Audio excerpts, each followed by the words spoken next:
Yeah, yeah, well, open your eyes, look within. Oh, you satisfied with the life you're living. You know where I'm going. You know where from. Leaving where I belong. We're going to a holiday.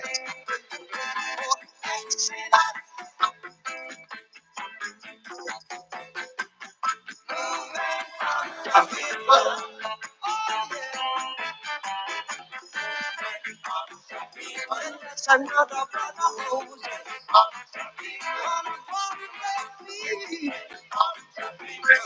Another brother Moses.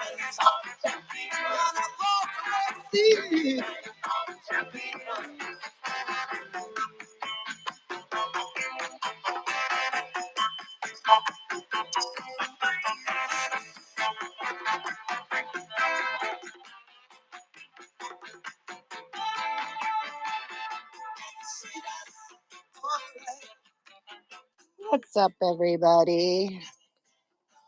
Got all my good people up here. Nice to see everybody.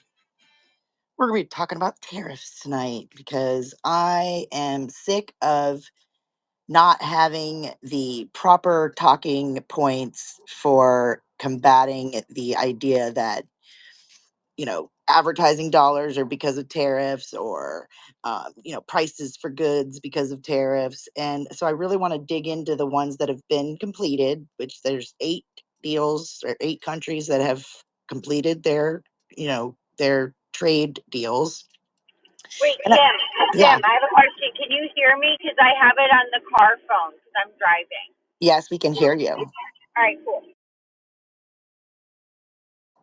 So I want to talk about, what our deal was before President Trump did these trade deals, because we were really getting the short end of the stick. I mean, we were getting really screwed.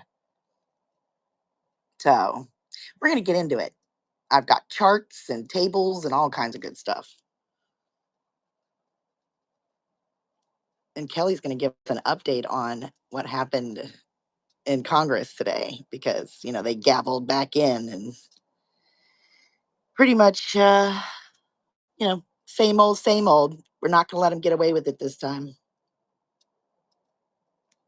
We're going to foil I this can't one. co-host right now. I think I bit off more than I can chew. Oh, no. Because right now I added QUX back in. So we're streaming on Rumble and Pilled and X Live and our website. And I've got invited to try out this new platform. It's called Pickaxe, and you can actually bring Rumble Stream into it and, kind of monetize maybe. I saw that. Very exciting. So now I'm like, oh crap. I've got all these chats going on. So it's a good thing. I just gotta breathe. We need to get some more people to help you, Kelly, so that you need more moderators in the chats. Did somebody say money? Mr. Yeah, Phil, it's possible they have subscriptions. Yeah. So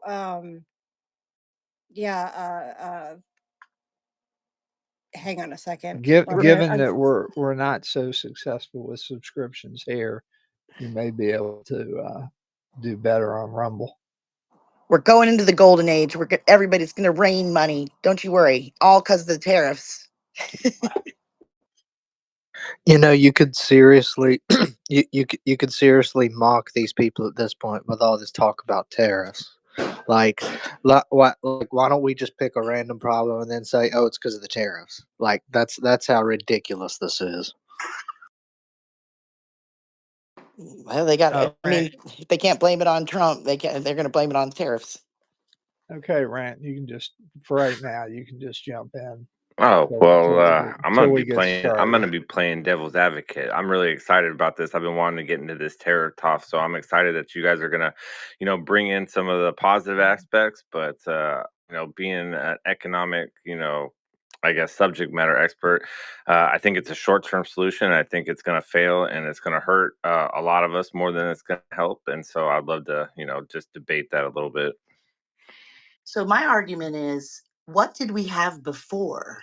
Because it seems to me like we were getting raped before. No, I mean the trade deals that we had were bad, right? But the tariff answer isn't a trade deal, right? We could have done a different route with our trades, but as it stands now, with all of the trades and the tariffs that they're bringing in, it's only 160 billion, right? It's not a trillion. They said they were going to get a trillion. That's sort of why Trump got rid of the demi minus exemption, which nobody's talking about. That got implemented on the 29th of August, right? That stopped 33 different countries from shipping in goods to America. That's 80% of our shipped goods into the United States. And we have yet to even talk or feel the cost of this because our warehouses are still full. So I'm thinking 12 days now, our warehouses will run out. And then 9 days after that, you're going to see that you're not going to be able to get shit products shipped into you, and that we're going to wake up to the fact that tariffs are going to cut down. I mean, this is a pain we have to go through. We want to make America great. This is my issue with it, right? Is that this tariffs need to happen, right? Manufacturing needs to be brought back to the United States. But the Band-Aid that it's almost like getting in a car accident and having a pipe in you, right? And we have that pipe in us. We've been in a car accident, but they can't just take that pipe out at the accident because we'll bleed to death. They have to cut that car out around us, take us to the hospital and do surgery, right? With like immediate surgery, right? And what we're doing right now is we're sort of just removing the pipe at the scene of the accident and we're not at the hospital yet. And so I kind of feel like that's sort of, we all need to understand there is going to be some broken bones, some black eyes across every American, across every aspect of every economic sector is going to feel this because we've been pushing this, we've been getting the raw end of the stick for, decades, 50 years now or whatever, right? And so for them not telling us what's actually coming down the pipeline is going to happen, to have to reset the system for us to grow back is my issue, right? So to me, costs are going to go up, your product choices are going to go down, and this is an effect that Americans are just going to have to make peace with until we can get the system back on track to where we can actually start growing and producing ourselves. Does that make sense? It does. And I think that you're going to see true capitalism come back, right? Because some people are going to raise their prices, and then somebody's going to come in and go, you know what, I can do it cheaper. And then we're going to get competition again. And we're not going to have this, private equity firms owning everything under the sun and basically setting the prices and enslaving us. So I think that I want to go through some of these deals because, like I said, there's 8 of them that have been completed, or they're in negotiations, and I want to go through them. I want to see really what's the deal. Why is it bad? Why is it good? And everything in between. And they're all in the purple pill. Thank you very Yes. much. Good job. And I also put the pickaxe link up in the bubble, the nest, or whatever you want to call it these days. And if anybody wants to join us over at Pickaxe, please use the link that's provided. Thank you. And repost the space, guys. Bottom right hand corner, click on the bubble, then click on the arrows going around in a square. Go ahead, Matt.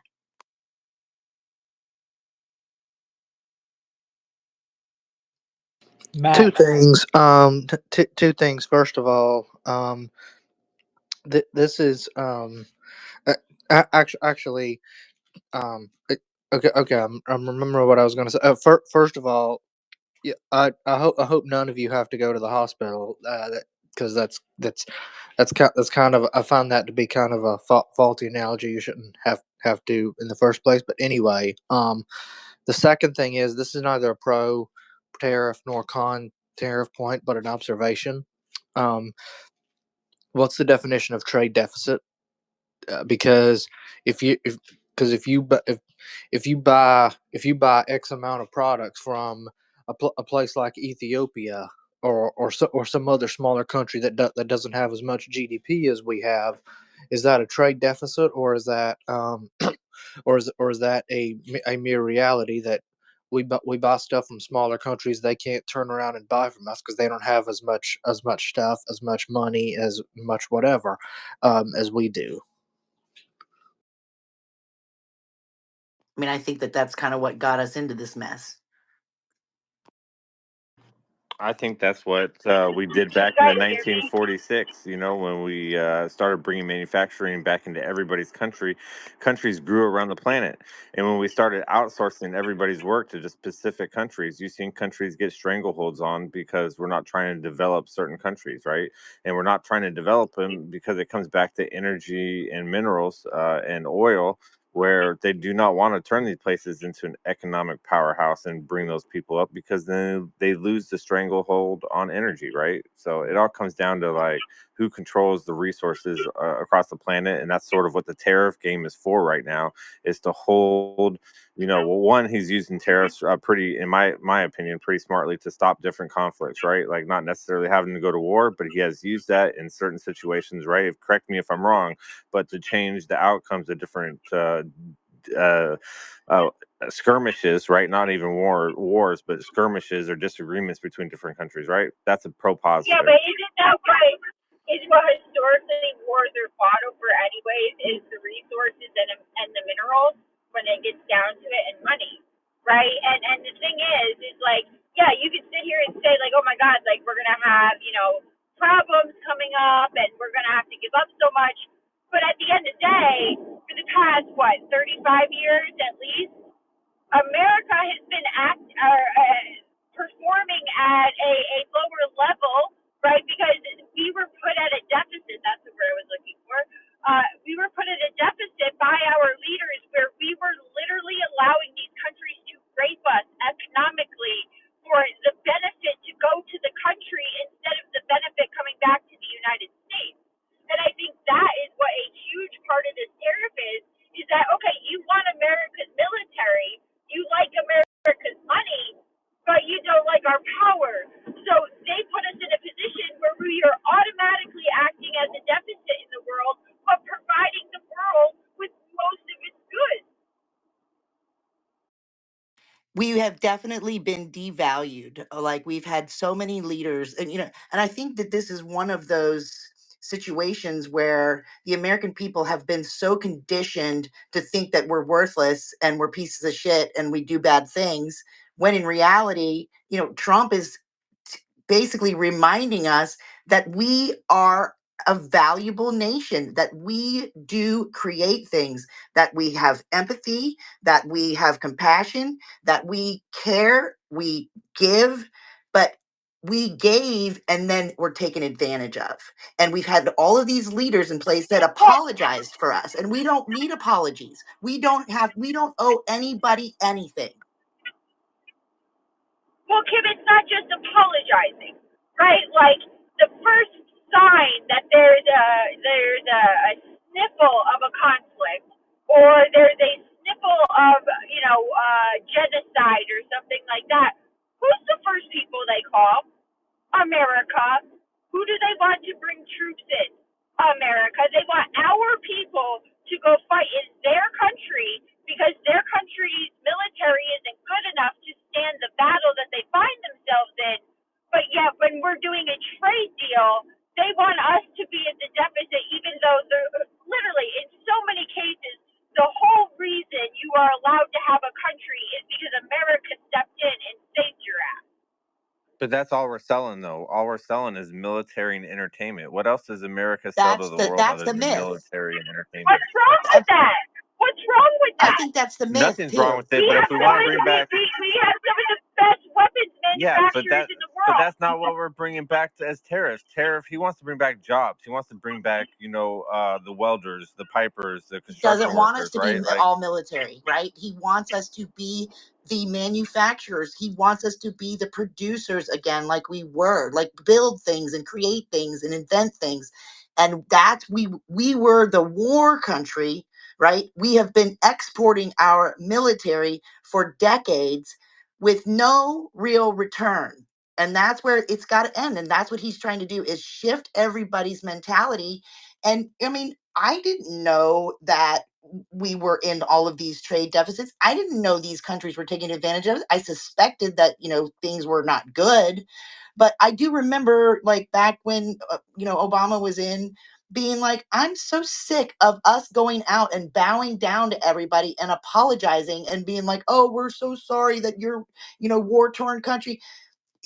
Like, it's not our fault. Like, some of it might be our fault, right? And I think some of it might be these different agencies and these different bureaucratic organizations that have created and produced color revolutions and wars and things like that. But the American people and this country need to get back to what we know. And again, remember our worth. Well, I think we've got, uh, it's been said, but it's a multifaceted thing, and you have to have a delicate balance here, because we've got a really sensitive economy. You can't upset the apple cart to the point that you raise prices so fast that you you send the economy into a tailspin with inflation. You don't want to disrupt normal trade patterns, and you don't want to um, you know create situations where we end up uh, coming out the loser in the end. And so, it would appear that the trade representatives that we have are doing a pretty good job in terms of being able to negotiate deals. Um, Vietnam pretty much has, uh, opened all their markets. And so, they've got a really, really good deal. And, their manufacturer base is mostly a lot of dry goods, clothing and that sort of thing. Um, but they have the capacity to do electronics and all sorts of things like that. Um, and I think that you're going to see some shifting go on in the Far East, between some of these countries where there are tariff issues. Um, but but the main thing is to create some equity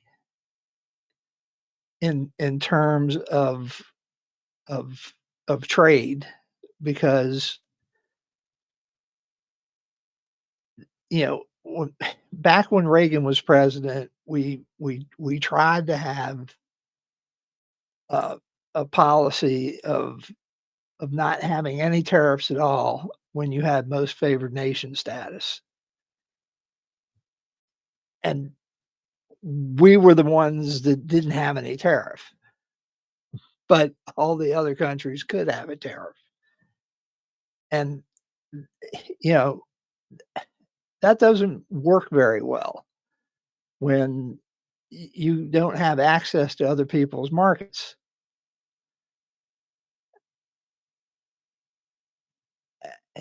You don't see a lot of North American automobiles in Europe or China or Japan or pretty much anywhere other than maybe Canada or Mexico.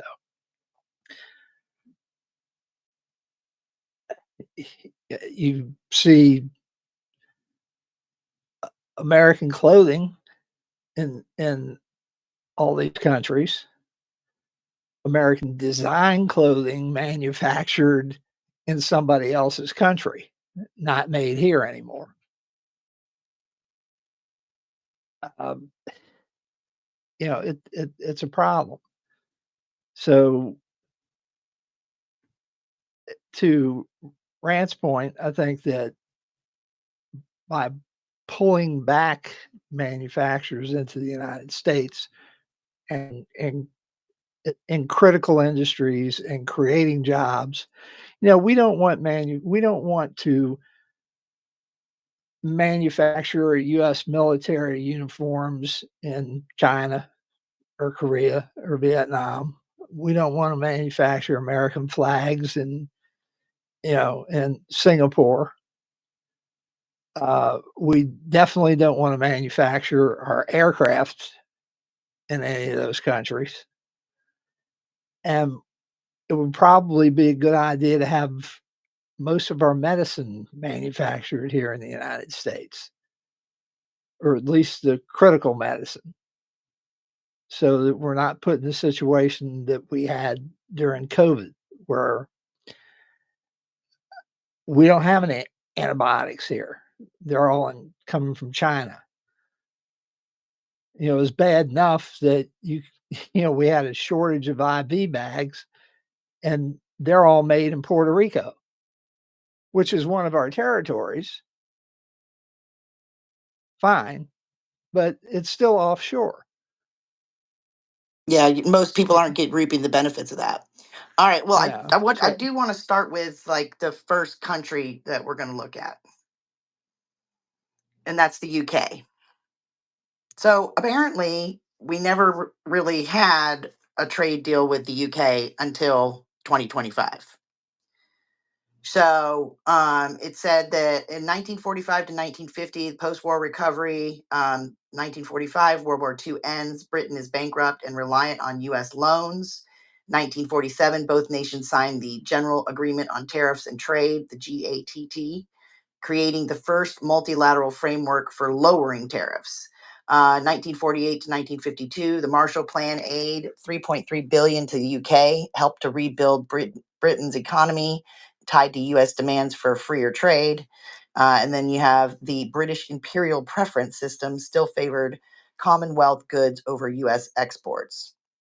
So from 1950s, 1960s, the GATT and the Commonwealth preference, that was U.S. exports oil, machinery, wheat, and aircrafts.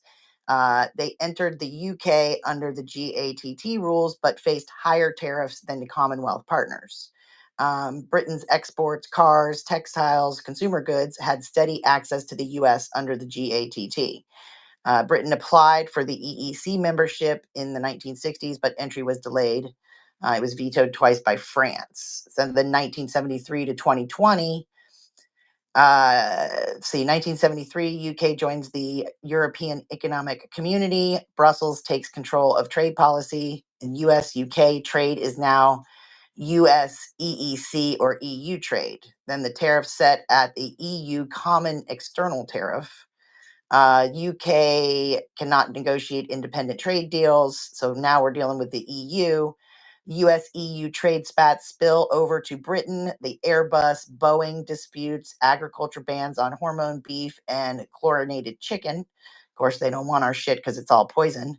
And then 1995, the WTO replaces the GATT, binding both US and UK as part of EU.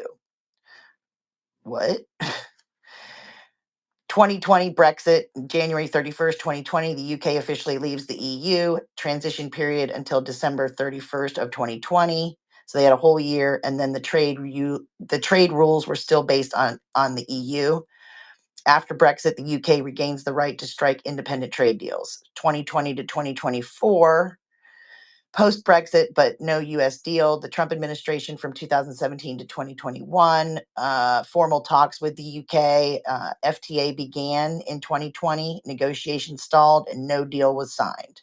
Then the Biden administration comes in. They focused on sectoral cooperation. For example, steel and aluminum quotas, and then Airbus, Boeing truce. They encouraged climate-linked steel aluminum talks. The UK signed the MOUs with United States, Texas, Indiana, North Carolina, but not federal level deals. Okay, and then result, trade continued under the WTO terms with UF tariffs on UK cars, 25%, metals, 25%, or steel was 25%, aluminum was 10%, and quotas on agriculture. So we really didn't have anything in place prior to this. And if we did, it was kind of shitty for us. Let's see, Trump's second term, May 8th of 2025, the US and the UK Economic Prosperity Agreement was signed. The key terms, US cuts tariffs, cars 25% to 10% on 100,000 autos, and then metals and aircraft parts are eased. Then the UK's tariff cuts were US ethanol tariffs eliminated, that's huge, and then US beef quotas raised 1,000 tons to 13,000 tons. And this becomes the first true bilateral trade deal in US UK history. Can you believe that? We never had a trade deal before now. That really surprised me. Right? Yeah. And I went back and asked it several times. So that's just the UK, right? Now we can get the next one is China, which China is a little bit more complicated because they're still like, putting pauses and then, going back to the tables. But essentially, they're saying that on May 12th of 2025, the deal is done. The details are temporary reduction of U.S. tariffs on Chinese goods going from 145% to 30%. And then Chinese tariffs on U.S. goods were reduced from 125% to 10%. And then there's a replacement aspect. This was a temporary reset of intensely escalated tariffs, effectively pausing the worst of the trade war, but not replacing it with a long-term agreement. So they're still in the throes of it. But we have a signed deal. It's just all of the details have not been worked out. I'm going to ask for more details on that. Let's see. So it was structured as a 90-day temporary agreement. So it's not the full trade agreement. And the key terms are, I already said those, we're reducing from 145 to 30 and 125 to 10. The scope of it is being applied broadly across goods, including electronics, machinery, consumer goods, and agriculture. The duration is 90 days, and then it's intended as a cooling off period while broader negotiations proceed. And then strategic impact is designed to pause escalations of tariff war, lower costs for U.S. consumers, and reopen space for exporters. What it replaced. Prior to this new deal, tariffs were at extreme levels, often over 100% on both sides after rounds of retaliation in early 2025. Let's see what it was before 2025. Let's see. What was it before 2025? What country is this? China. Oh, I thought we were still on the UK. No, I've moved off because they didn't never have one. I ended it with this is Right. the first one in history. So what about so what's our, maybe I missed this, Kim, forgive me. When was our first deal with China? So it was signed on May 12th of 2025. That's with the new trade. So we've never had a okay, so I'm we've never looking into had a that. deal I'm with looking China. into that. So pre-January Okay. 2025, average U.S. tariff on Chinese goods pre-trade war, which is 2017, it was 3%. After Trump's first term, 19% average, with some sectors at 25%. The Biden years, Biden kept Trump's tariffs in place on. Hold on. So if you're saying once the trade war began, right? Right. If we're looking at China, you have to look at what happened with COVID, right? Because there was like an independent trade war happening with the COVID goods, right? Because a bunch of these countries, because remember, China had COVID first, right? So they were like, oh my God, we need PPE. So all these nice countries, like Spain, went and sent them the PPE supplies they needed. And then when COVID went out to the rest of the world, right, all of a sudden they needed that PPE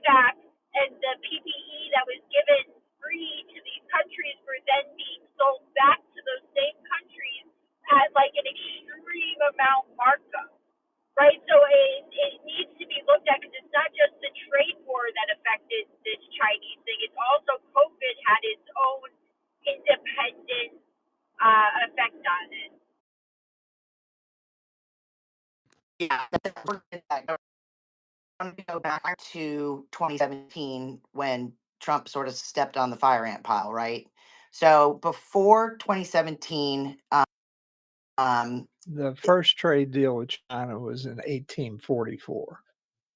well, I didn't go back that far. I kind of was staying in the modern times. The question was asked, so I'm answering. So 1844. if you want the history, we had a trade deal in 1844, had another trade deal in 1858, we had another trade deal in 1949, another trade deal in 1972. That was when Nixon went to China. It was called the Shanghai Communique. Now we're in the modern era. Okay. In 1979, we had normalization and relations and trade agreement. Yeah, that was what I was going to start at 1980 when we granted the most favored nations. In 2000, we had a permanent normal trade relations deal. In 2001, China joined the WTO. That's when it all went downhill. And then from 2018 to 19, we entered into a trade war and tariffs. President Trump did that. And then we entered into phase one trade deal in January 2020. So going back Mr. to Mr. Philby, if I may, another question as it relates to China, just because I want to see how this plays into the trade conversation overall. During what time period was our intellectual property being sold off to China, and how? We're going to get into that, Matt. We're going to get into that. Don't you worry. Sorry if I'm getting ahead of you, Kim. You are. Sorry. You're getting a little ahead because we're going to get it because China is going to be a big one. Most of the discussion is going to be about that because it is complicated, right? So Mr. Philby talked about 1844. We had the Treaty of Wang Zia. This was our first formal treaty, like he said, and it gave the U.S. the most favored nation status. It opened 5 treaty ports: Canton, Amoy, Fuzhou, Ningbo, and Shanghai to American trade. It allowed extraterritoriality. U.S. citizens tried under U.S. law in China. And then impact was established America's equal footing in China alongside Britain. Then you had 1858, the Treaty of Tietzen. U.S. joined Britain, France, and Russia, enforcing new concessions after the Second Opium War. Key terms here: opened more treaty ports. It granted foreign diplomats the right to reside in Beijing, and it expanded extraterritorial rights. And it deepened U.S. access to Chinese trade like tea, silk, and porcelain. Then 1901, you had the Boxer Protocol. After the Boxer Rebellion, foreign powers, including the U.S., imposed harsh terms. Key terms were China paid large indemnities. U.S. later used this to fund scholarships for Chinese students, more security and access for foreign trade enclaves. And the impact was it reinforced Western economic influence. So this, before they were allowed into the World Trade Organization. 1922 Washington Naval Conference agreements, not a bilateral deal, but U.S. and other powers affirmed China's sovereignty. It reduced direct colonial control, but maintained open door commercial access. 1946. Hey, Kim. Yeah.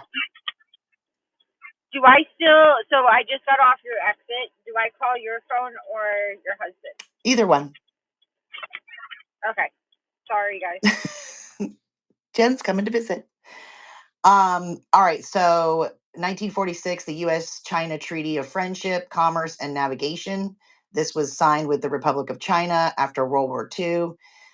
The key terms here: it guaranteed mutual most favored nation status, and it opened investment and trade rights. The impact was short lived due to Chinese Civil War and communist victory in 1949. So everything was all hunky dory until that happened. Let's see, break in relations. Well, yeah, we cut off their trade in 1949. Yeah, after the PRC was founded in 1949, the U.S. refused recognition. Trade was severely restricted, especially after the Korean War, 1950. Only minimal or black market trade occurred through Hong Kong. Then in 1972, we had the Shanghai Communique. Nixon's visit to China reopened relations, not a trade treaty, but set the stage for economic normalization. So it took us from 1949 to 1972 to talk to him again. Only Nixon could go to China. Or Trump. All right, so 1979 U.S.-China trade agreement normalization era following formal diplomatic recognition.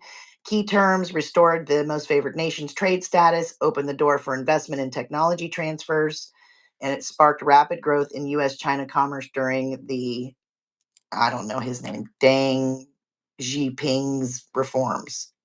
I need to learn how to pronounce Chinese words.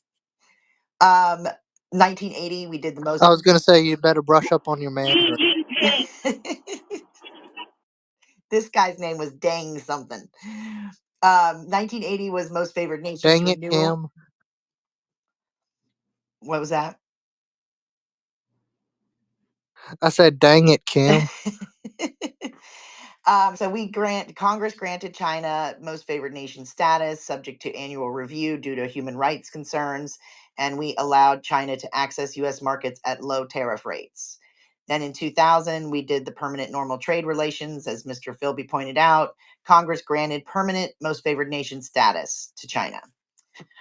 Key terms here was it ensured U.S. tariffs on Chinese goods stayed low, and it paved the way for their entry into the World Trade Organization, which happened the following year.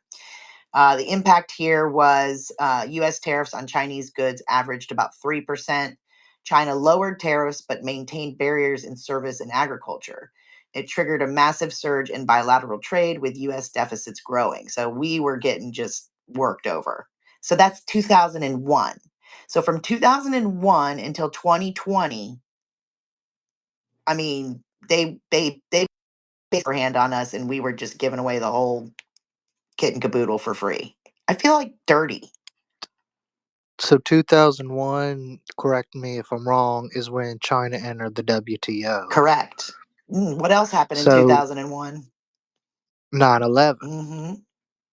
Yep. So, Wait a minute. What are you trying to? How are you trying to connect those dots here between 9/11, China joining the well, WTO, we're and a the very stealing of different our country than we property? were then. Hmm. Before 9/11 versus post 9/11, the United States radically changed. Wouldn't you say? You and Mr. Philby and Jen and the rest of y'all can speak to this better than me, but from what I know, yes. Oh, that's right. You were an infant. Uh, Were you born even? I was well, only 5 when 9/11 happened, guys. I'm sorry. I don't. No, not really. I mean, I don't think as a world power we changed. You don't, huh? No, I don't. I don't think in terms of. I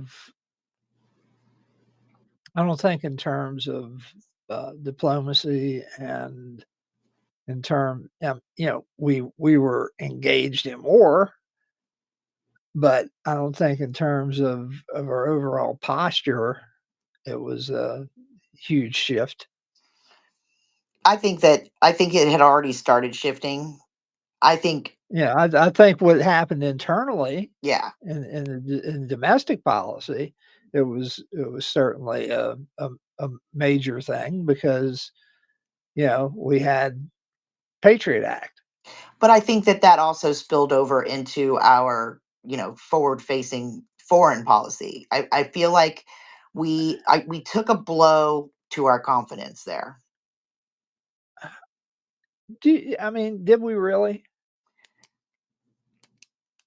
So part of me wonders if that, and what I what was mean, the reaction amongst our elites after 9/11 that made them be so self-loathing? Oh, China's most favored nation status. Look what happened here. To us, we're we can't, we're under attack. We might as well just surrender, whatever. So we just said, all right, we're gonna give our intellectual property to our most Well, what to what has become our most what we thought our was that if we put McDonald's and Coca-Cola into China, that it would, right. it would breed democracy. It's done the exact opposite. Right.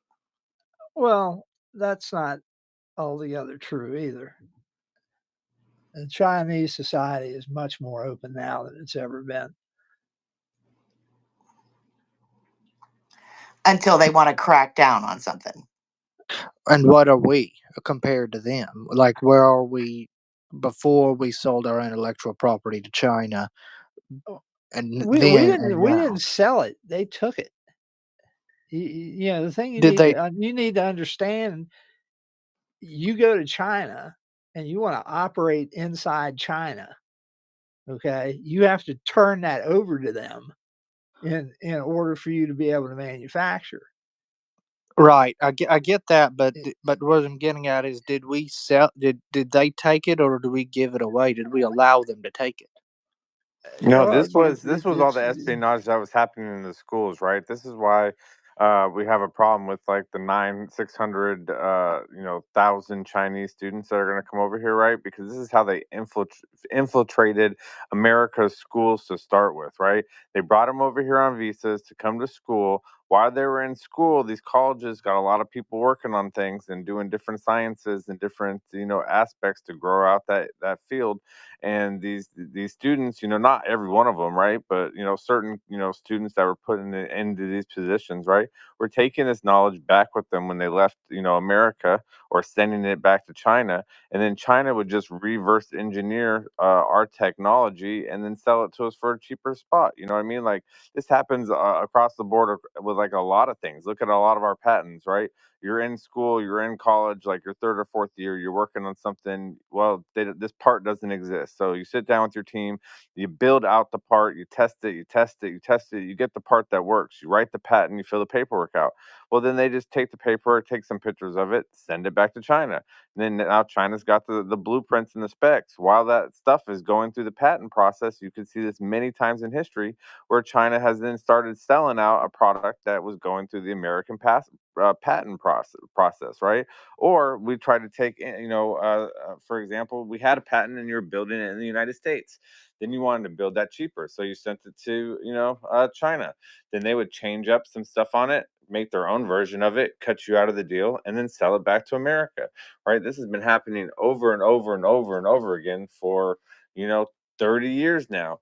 And that's the biggest fight we have on our hands right now, is with China, taking our stuff. But it's not that they're just taking our stuff; it's that they're also processing, 97% of the world's raw materials. So they're allowed to do this. They can do whatever they want because they have the power and the control over the entire planet right now. Which is why we need to start building and bringing back, raw refineries more, across the planet, other than just stuck in China. because while we were spending 20 plus years in Afghanistan, and all, we're still in Iraq and uh, what have you. But China been out all over Africa and a bunch of other countries, even in South America and in Cuba, and places that they shouldn't be in our hemisphere. And they're they've been making deals for stuff that they shouldn't be having. Um, We so allowed them to build the world's largest shipping manufacturing port in Peru. Okay, think about that. We well, let them do that. they're controlling. At one point, they controlled the port of San Diego. They controlled the Panama Canal. Well, not anymore. They don't. No, But not anymore. But they I did. They mean, did almost have a stranglehold No, on worse, it. we You're got absolutely BlackRock correct. controlling it now. No, but that's also right. We can, Japan's on the list next. You know what I mean? So it's like they're sort of intertwined because if you look at all these trade deals, they sort of have to work together because it's a globalist, enterprise that they're making, right? I really, don't care about the inner, twines of like the shipping routes. But when I started looking into it, it actually really did blow my mind because that's why they're trying to set Japan up to be the third party shipper across the world because they can actually cut off 600 to 700 miles of shipping routes by shipping stuff and opening new trade routes up through Japan and up through the Arctic. If you didn't hear that, they're estimating that the sea ice will be navigable for shipping containers by 2027. So that's only what 2-3 years away, and that's what I thought. Honestly, I was hoping that when Trump and Putin came up here, they were going to talk about the Arctic trade route, but the war comes first.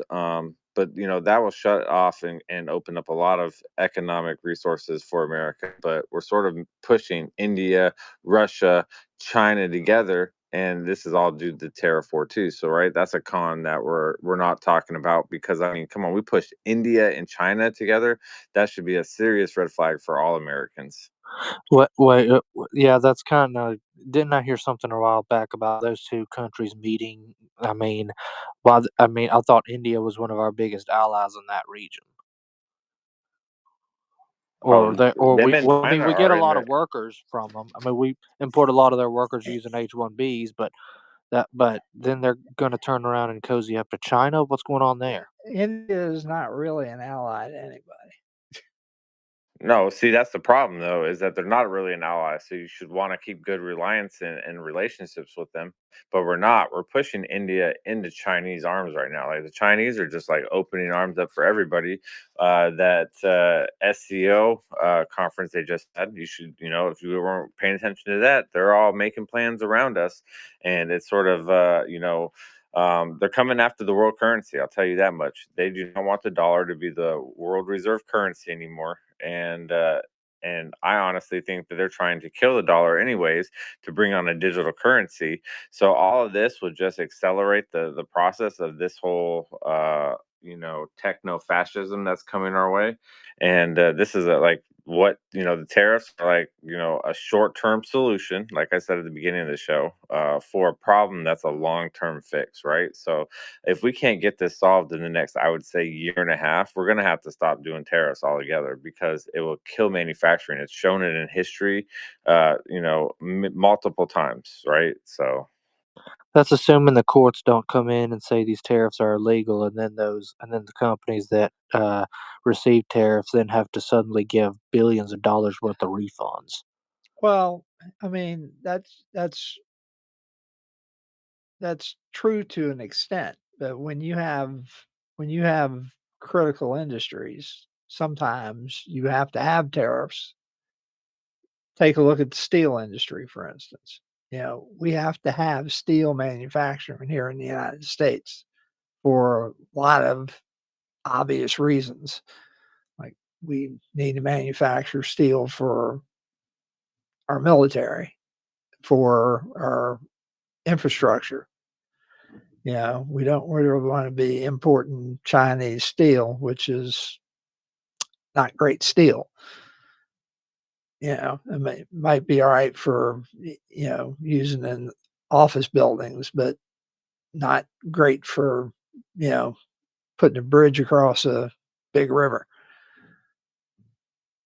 And so there's that, and there are other industries that have to be protected in that same aspect. But to your larger point, yeah, I can see where you're coming from, but you know um,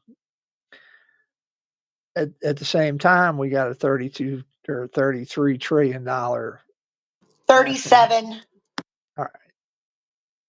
It's not give or take a trillion here and there. Whatever. Trillion here, trillion there. Pretty soon you're talking about serious money. Yeah, we need other people's money is what we need. So there you go. I think that we're working towards that.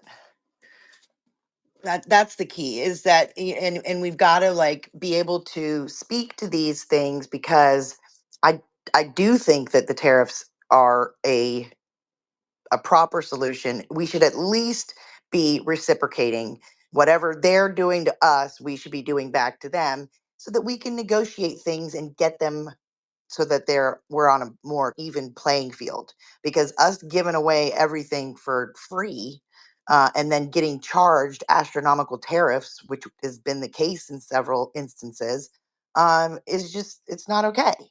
Again, we don't mind helping people. We don't. I think that we've done, a pretty exemplary job of that. But we also should not be allowed, we should not be taken advantage of. And that's what was happening. Let me run back to my desk so I can see what the next country is. Are we done with China?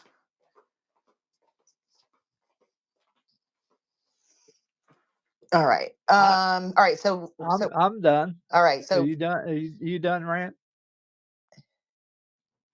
I mean, we could talk forever on the specifics of like every one of these trade deals, but yeah, I'm down to move on. all right. There's So a lot of them. There's like 6 more. yeah. So I did want to say that, so 2020, Trump did, put in the phase one deal where he essentially was getting us on even playing field with China. And then, of course, COVID happened and China missed their purchase targets that they had committed to.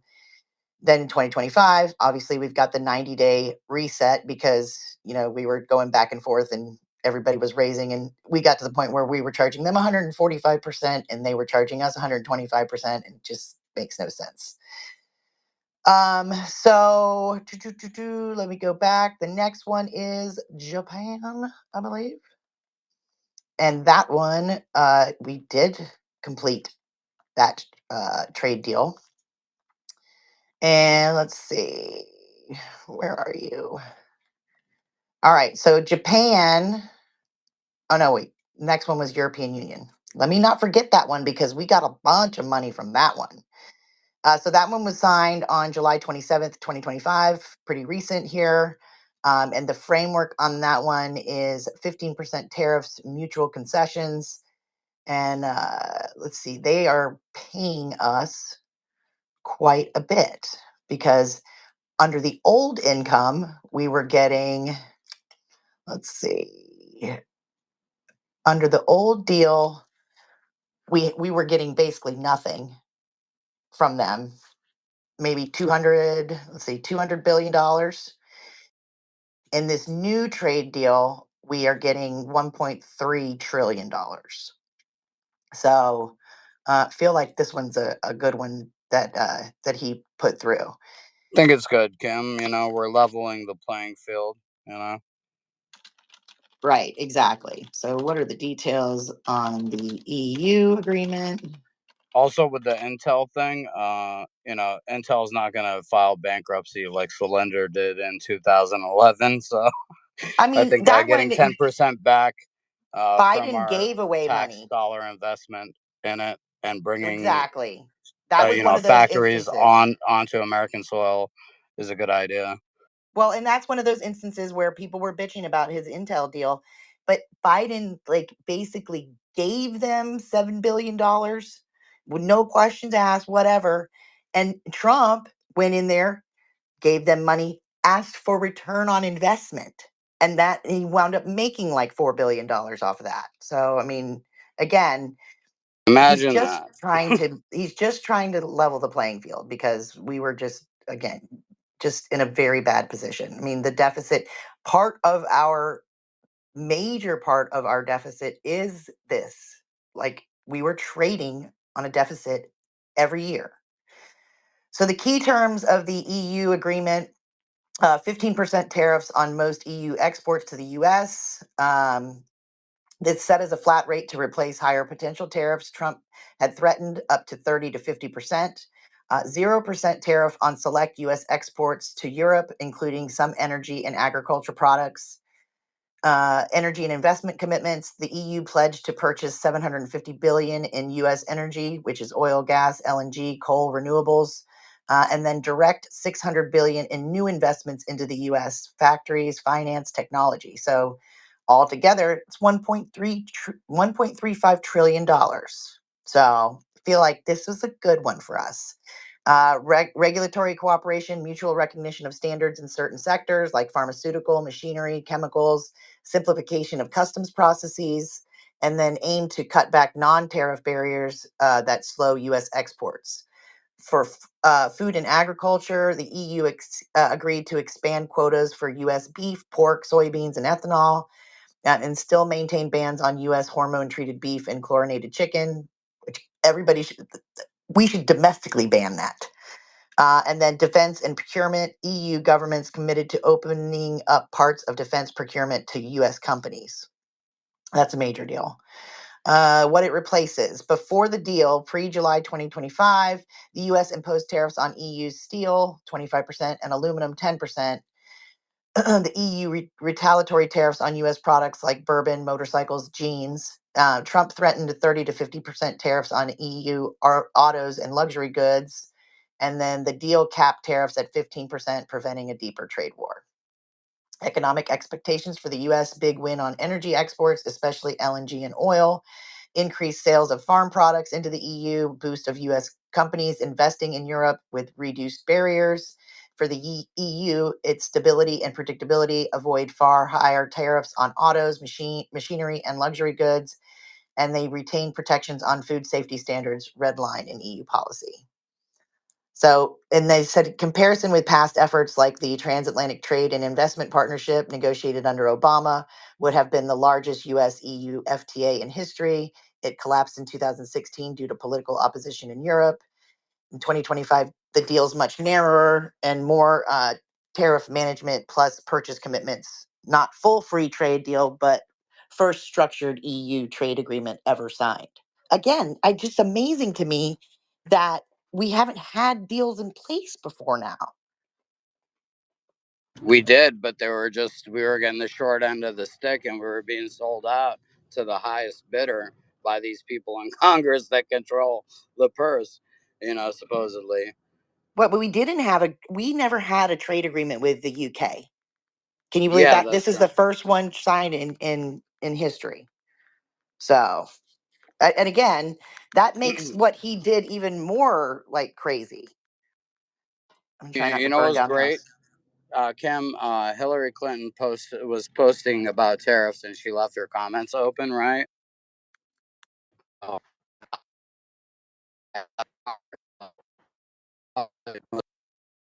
Offshoring the business occur, and Brock with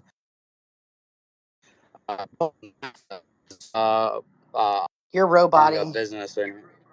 Oh, sorry. Did anybody else hear that, or is it me? It's not just you. Oh, good. Sorry, Adam. What you were saying was really important. So if you could fix that, I would love to hear what you had to say because I couldn't hear most of it. How about now? Am I better? Way better. Okay, yeah, I was saying I replied to Hillary Clinton with a grok response of the question was, under what president did most offshoring of U.S. Manufacturing happen? And the answer was Bill Clinton under NAFTA was the most offshoring of manufacturing in the U.S. Of companies.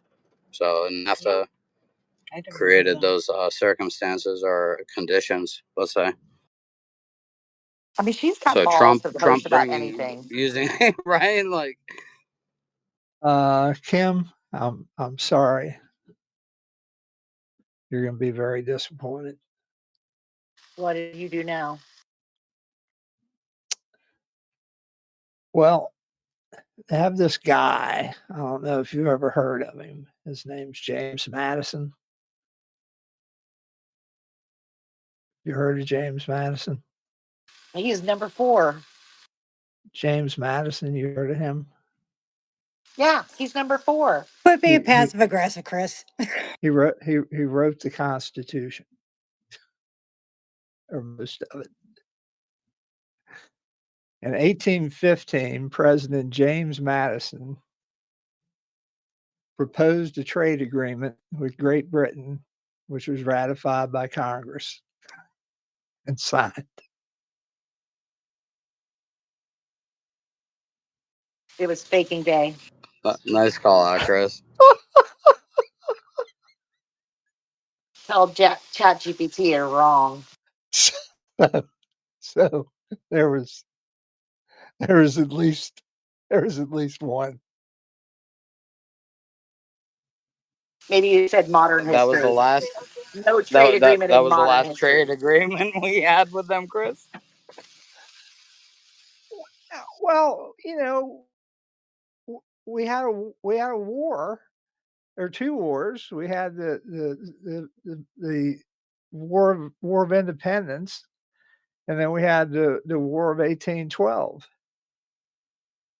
and they burned down the White House, which kind of sucked because Madison actually didn't get to live there, so I guess they needed to import some stuff to Madison so they could rebuild the White House.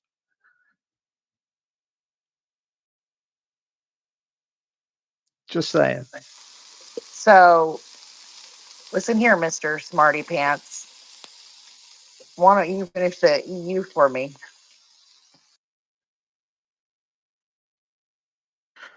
Well, I would just like to point out, like I'm going through my last trade agreement right now, and all of these trading agreements have a carbon mechanic instituted into them. And when I'm talking about a carbon mechanic, it's let me get the actual name of it. It's called CBAM. It's the I can't remember what the B stands for. Border adjustment mechanics, carbon border adjustment mechanics. Okay, this is called CBAM. This is the regulation system that they reduce or regulate carbon for in the UK, and for the Paris Climate Agreement. And so, what all these are, they're laid out for basically the framework of it is that we're going to allow trade with all of these countries now that have spent trillions of dollars upgrading their grid, putting all this new green energy in, updating their steel, their concrete factories, all of this stuff. And they know that they're not meeting the emission standards that they need, and so they can't afford to pay for the credits on it. So what these trade deals are saying too is that America is going to pick up the trade deal, okay? And since we're producing carbon credits, we're going to be able to offset UK's energy by in trade deal selling them cheaper revised versions of a carbon credit, okay? We're literally using carbon credits as a strong harm manipulated tool to get cheaper products by saying that the Green Deal doesn't work, but we're still implementing those same strategies on us. So I'm telling you right now, I'm totally against all these energy rebates, energy credits, energy warfare that's out here right now. And other than that, trade deals look pretty good. But these new green mandates and these CBAM policies that are coming up in all these trade deals should be CERN for more research and looking into on how these are going to affect your state and how this is going to affect America. I agree with that wholeheartedly. I don't think that anything that I think that the 2 words together, carbon credits, should be banned from the lexicon. I don't think. I mean, we're paying for our, we have to pay taxes for our income, right? No, For the work we do, and then and then they're gonna tax us on our actual fundamental makeup. Well, the bottom line is that they are they've created this bullshit industry, and they're propagating it as if, well, if we don't lower our carbon imprint, the world is going to cease to exist. And that's not fact. That's fantasy. It's a fantasy that is only lining the pockets of the people that seek to promote it. But it's tied into every one of these trade agreements. Snake oil. Well, they I mean, they need to get rid of it is what they need to do, and they need to they need to any international agreement that includes that needs to be scrapped, because number one, we know that India is not going to participate in that. India is. I just want to point out, Chris, you just said that we should scrap every one of these trade deals. Dude. This is what I'm saying. It's quality policy. He's saying right? specifically in that regard. I mean, but it's all these trade deals were specifically, that was like a top summary of why all these trade deals passed, is because America said, hey, we know that there's carbon markets coming, right? And that we understand that this is what your country's doing, and that we can help you out if you help us out with the tariffs and you do some deals. We'll leave this policy in place. We'll allow you to practice this energy malpractice against your citizens, while we go ahead and reap the benefits because we're going to sell you them, and this is in the trade deal, right? Like, this isn't even a tariff at this point. This is like blackmail. It does. Well, I mean, as long as it doesn't affect us, then who gives a shit? I mean, it does affect us. That's the problem. We're hurting Americans right now by putting in this carbon energy bullshit secondary grid, okay? That's costing us trillions of dollars of money that we never asked for. All right. This is like horrible energy planning, and we're promoting this. We're pushing this in trade deals. We're pushing this at a federal level, at a local level. I mean, they're trying to bring carbon pipelines into our cities. Everything that they're rebuilding is not making us energy independent. It's making us energy dominant on creating energy printing presses for carbon manufacturing, right? Like, Well, they're creating this whole scam right now with our tax dollars. I am 100% against anything that has to do with carbon sequestration, carbon pipelines, and all the bullshit that you're talking about. Now, as far as rebuilding our power grid, I'm 100% for that, because our power grid is for shit. I mean, when That's what they're doing right now. I They're mean, cow rebuilding our farts in a power. pasture that the wind's blowing the wrong way, and hey, fucking power's out. Those modular nuclear power plants are the way, I think, to Yes, I think that's House Bill or House Resolution 4582. I'll have to go find that. I just seen it introduced, and we should all be pushing that, because those little mini reactors are, I think, the future. Yeah, I don't. Like, yeah, and that's it's as clean as it gets if you want to talk I carbon. mean, I'm But good. They're I'm the size good of a with that. tractor trailer, Rance has bro. a point. Yeah, but I mean, this cottage industry that they have built to create wealth where it doesn't exist in the real world, for greedy politicians and their families, needs to be extinguished and just erased from the face of the earth, because it's bullshit. They don't have any scientific evidence whatever that this bullshit greenhouse gas stuff is that there's any evidence, scientific evidence, that they're right. They just don't. They're the conspiracy theorists, right? No, they're not. That's not even that doesn't even qualify for conspiracy theories. That's just outright unadulterated stupidity. unadulterated bullshit.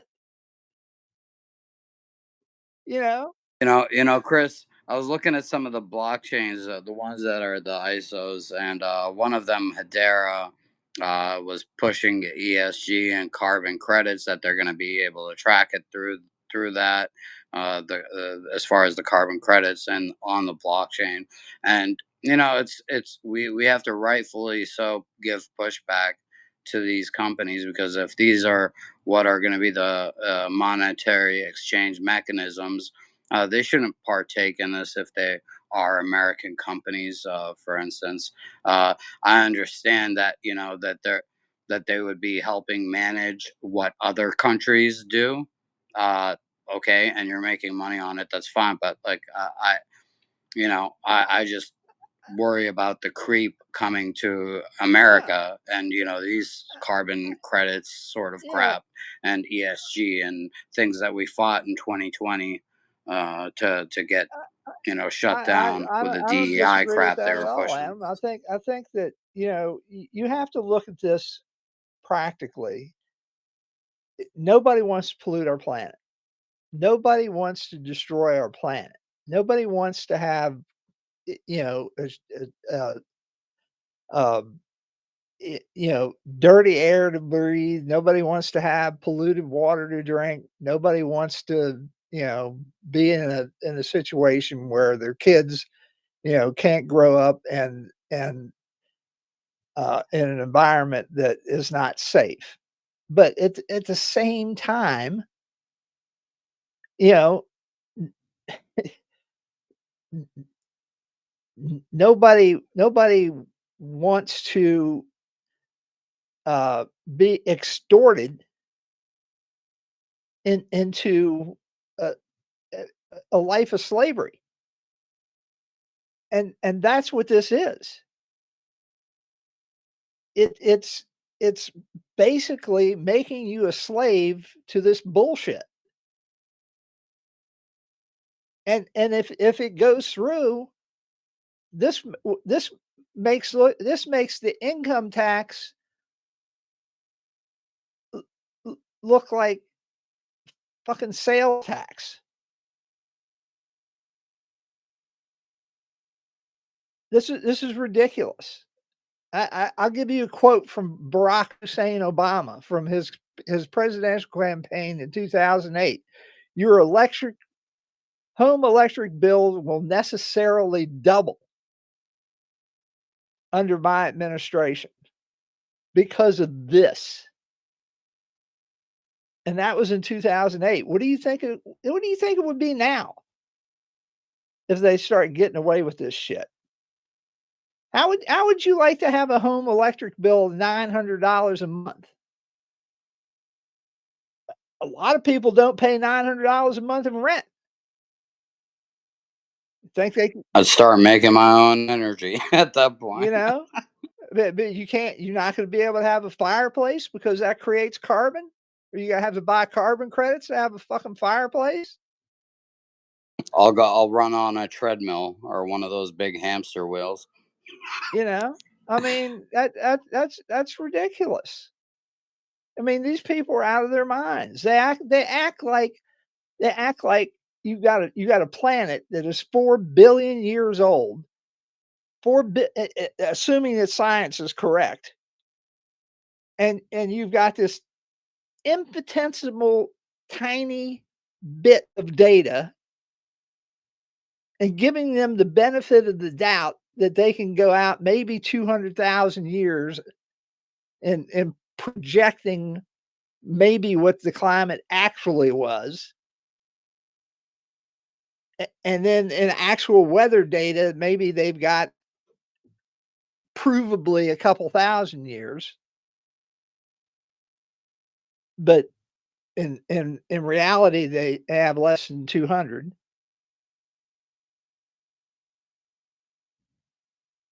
And they're going to use their theories to tell you that a 4 billion year old planet is going to die because carbon based human beings have infested it.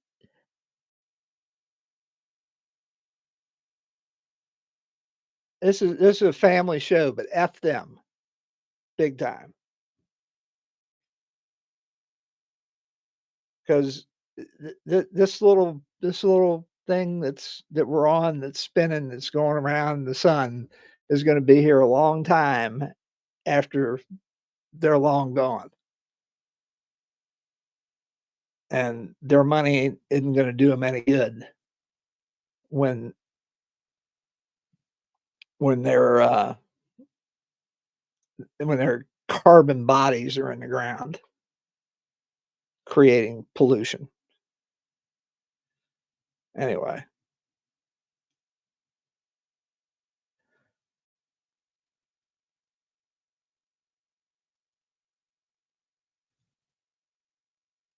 So what were we talking about? The UK? Is that where we're No, we supposed to were go? on the EU, and now we're going on to Japan.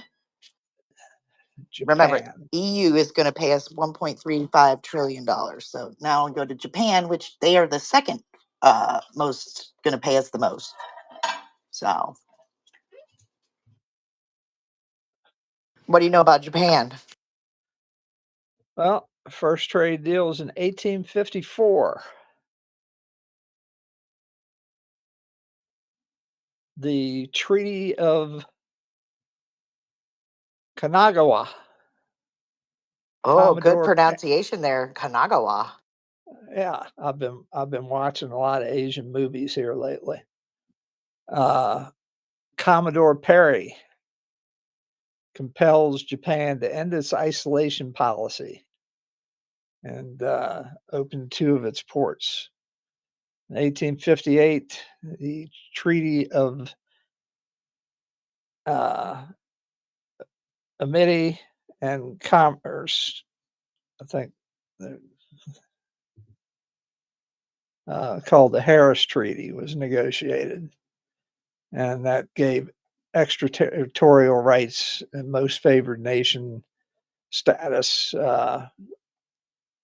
to Japan. 1894, they have a new Treaty of Commerce and Navigation that ended the extraterritorial rights. From 1945 to 1952, U.S. occupied Japan. Trade was heavily restricted.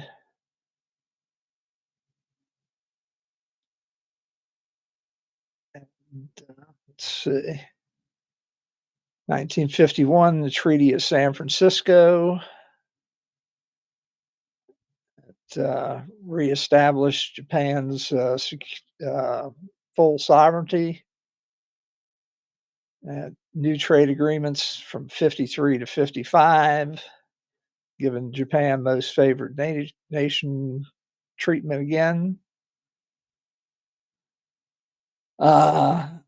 Then from the 60s to the 80s, Japan started filling our streets with their ship boxes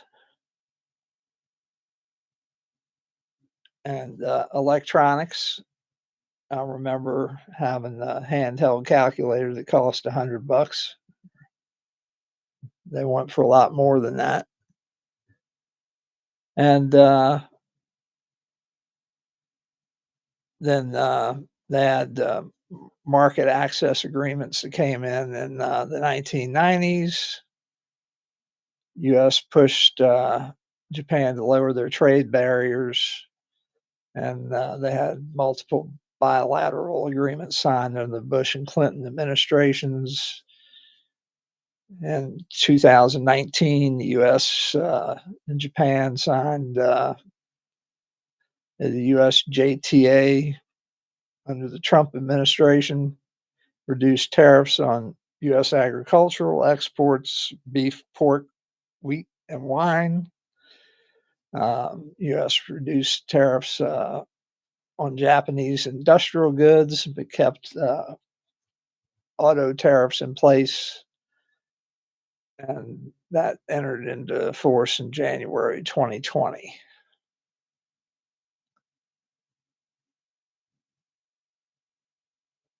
So that's pretty much Japan. It's pretty cut and dry. But I feel like that we've always had sort of this weird relationship with Japan. Well, We dropped I the nuke on mean, them. Japan has been a pretty good trading partner, although it's kind of one-sided. We get a lot of stuff.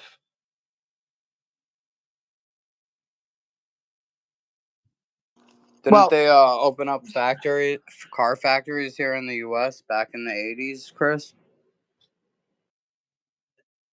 What was that I Michael think- Keaton movie? Yeah, that's what I'm talking about. Michael Keaton's movie. That was so good. I think it was Right. The Right Stuff. I think it was in. He's teaching them to play baseball and stuff. Yeah, let's see. Let me see when the first Japanese.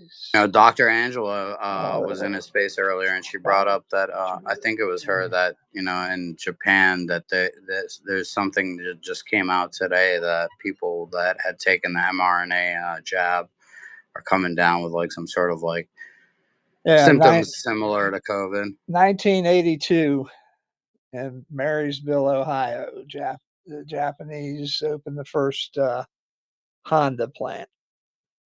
Honda? Okay. Nissan opened up their plant in Smyrna, Tennessee in 1983. 1984, Toyota opened up. I mean, they do make a good car. Plant in Fremont, California. Well, Lexus is Toyota as well. In 1989, Isuzu opened their plant in Lafayette, Indiana. Yeah, they can't manufacture all those cars on that island, so putting the manufacturing here in the U.S. for their cars was good. I worked for the second largest Nissan dealer in the country in the 1980s, which is here in the D.C. area, and they used to, I mean, the cars were brought over here on ships, the Japanese version, and the right side drive. Yeah, I mean, they were manufactured for the U.S. and they'd send them over here with no air conditions. The air conditions were put on here in the U.S. once they got here.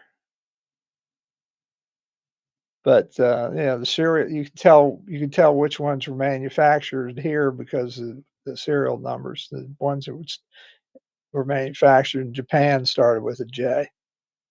Jump. The J on the VIN numbers. Yeah, but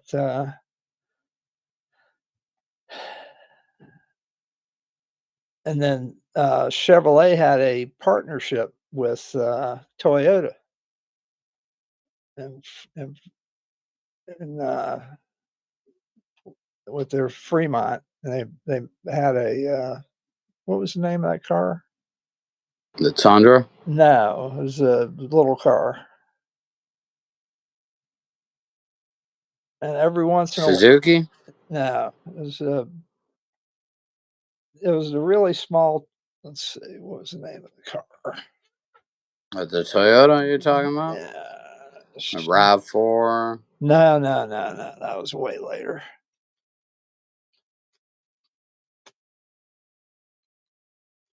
I have to go look and see what the next one is. But I did manage to cook dinner and eat all at the same time. Good covering for me. I heard it sizzling. What were you Broccoli. It was like broccoli, like if I didn't cook it, it was going to go bad. Let's see. I got so much leftover food from the wedding, Cam. Oh, yeah, how was the wedding, Adam? Oh, it was great. It was great. We had like a nice, beautiful ceremony. Got a good minister. Uh, it was really nice. And then we went and had like a little after party. I had to go grab food. Picked up like a bunch of Filipino food and then Middle Eastern food, and we had a mix and had a DJ, bartender. It was good stuff, good fun. One of my buddies played. Actually, it was the the bride's. Well, my sister-in-law now.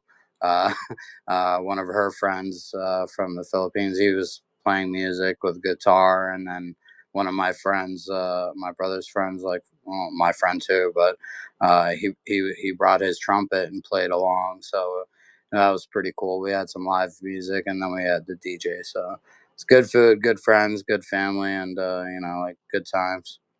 Definitely enjoyed it. Now I got a bunch of booze in my garage that I'm not even gonna touch.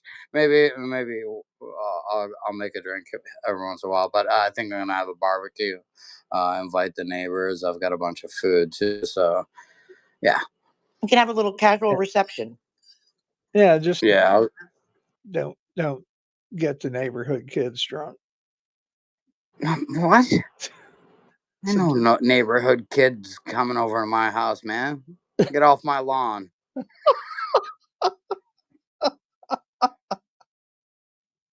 Oh, I see you being a Turn the pushover. sprinklers on. when you were a neighborhood kid, didn't you try to, get into the booze? What other neighbors? No. If they had like an open bar, you didn't try to hit it. The only time my father kept like cognac, a bottle of cognac, and a bottle of Alizé, and that was it. And that was for guests. So And they didn't. I I mean, probably took my first shot when I was like 13, and my cousin took one too. And my cousin like ended up running to the bathroom, washing his mouth out. I took it down like a man. so if they had an open bar in your backyard for a party, you would sneak you a little bourbon Yeah, in your maybe when I was in your 18. Coca-Cola. Yeah, I was 18 in high school. Like yeah, sneak a drink. Like if you were 14 or 15, you wouldn't have tried that. No, no, I didn't have my first cigarette till I was 16. Chris, I was a pretty good kid. I was on Bourbon Street when I was 16. But Well, I will tell you, my life son was is different then. my son is permanently scarred because he took a big old sip of my vodka drink one day, and so he's yet to touch it again. He was like 3 when he did that. Yeah, so they had 2 joint ventures. The first one was the Toyota Corolla Sprinter, sold as also as a Chevrolet Nova. And then they had probably the more famous one was the Toyota Geo, sold also as a Chevrolet Prism. And what was it? Suzuki Sidekick or Sidetrack or whatever. It was a very similar car to that Geo. Like kind of like mini SUV, kind of like weird Jeep looking vehicle.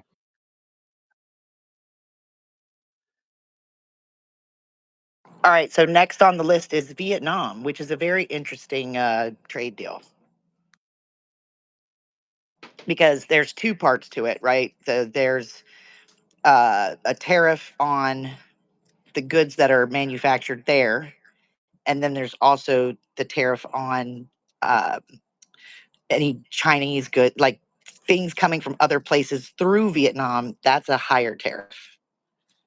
So using Vietnam as a conduit. Right, to stop China from trying to steal more stuff from us. So China, see, in the Vietnam War, backed the North Vietnamese, and we backed the South Vietnamese. We got our asses handed to us. Won't they just Well, no, we left. We left.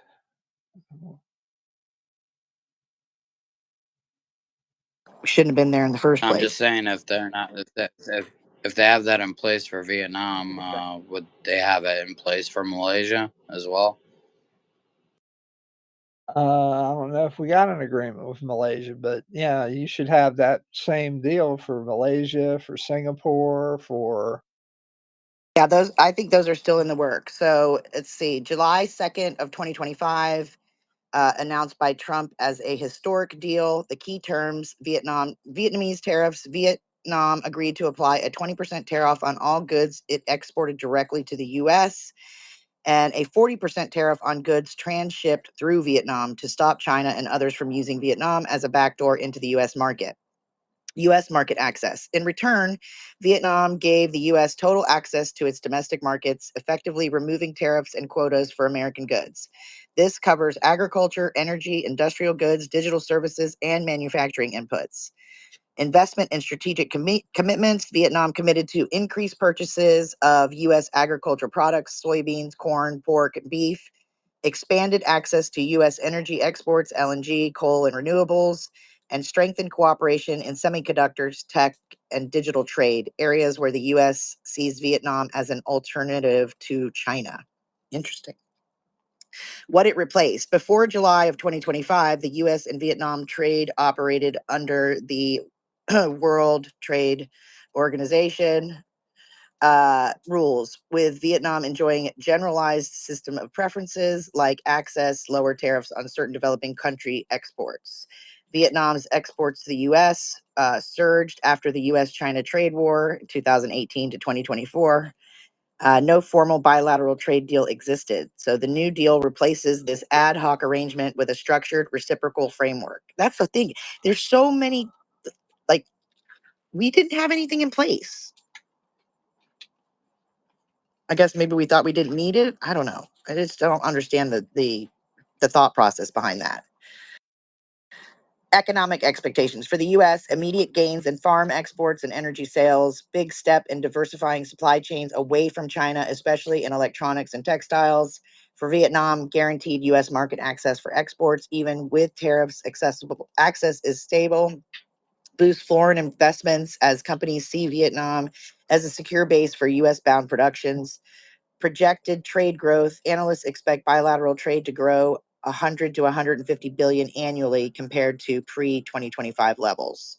Geopolitical angle seen as part of a strategic realignment, U.S. leveraging Vietnam as a counterweight to China in Southeast Asia. Vietnam balancing between its Communist Party's ties to China and its economic pivot towards the U.S. Summary. The July 2025 U.S. Vietnam deal requires Vietnam to apply 20 to 40% tariffs on its exports to the U.S. while granting the U.S. full tariff-free access to Vietnam's markets. It replaces the WTO only trade with a structured bilateral agreement locking in agricultural, energy, technology benefits for the U.S. while giving Vietnam stable U.S. market access. Sounds like we won on that one. But what happens if China, you know, takes over Vietnam? Is that a possibility? I don't think so.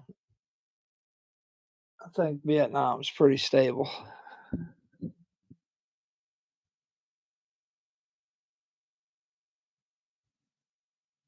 What was that, Chris? I said I think Vietnam is pretty stable at this point.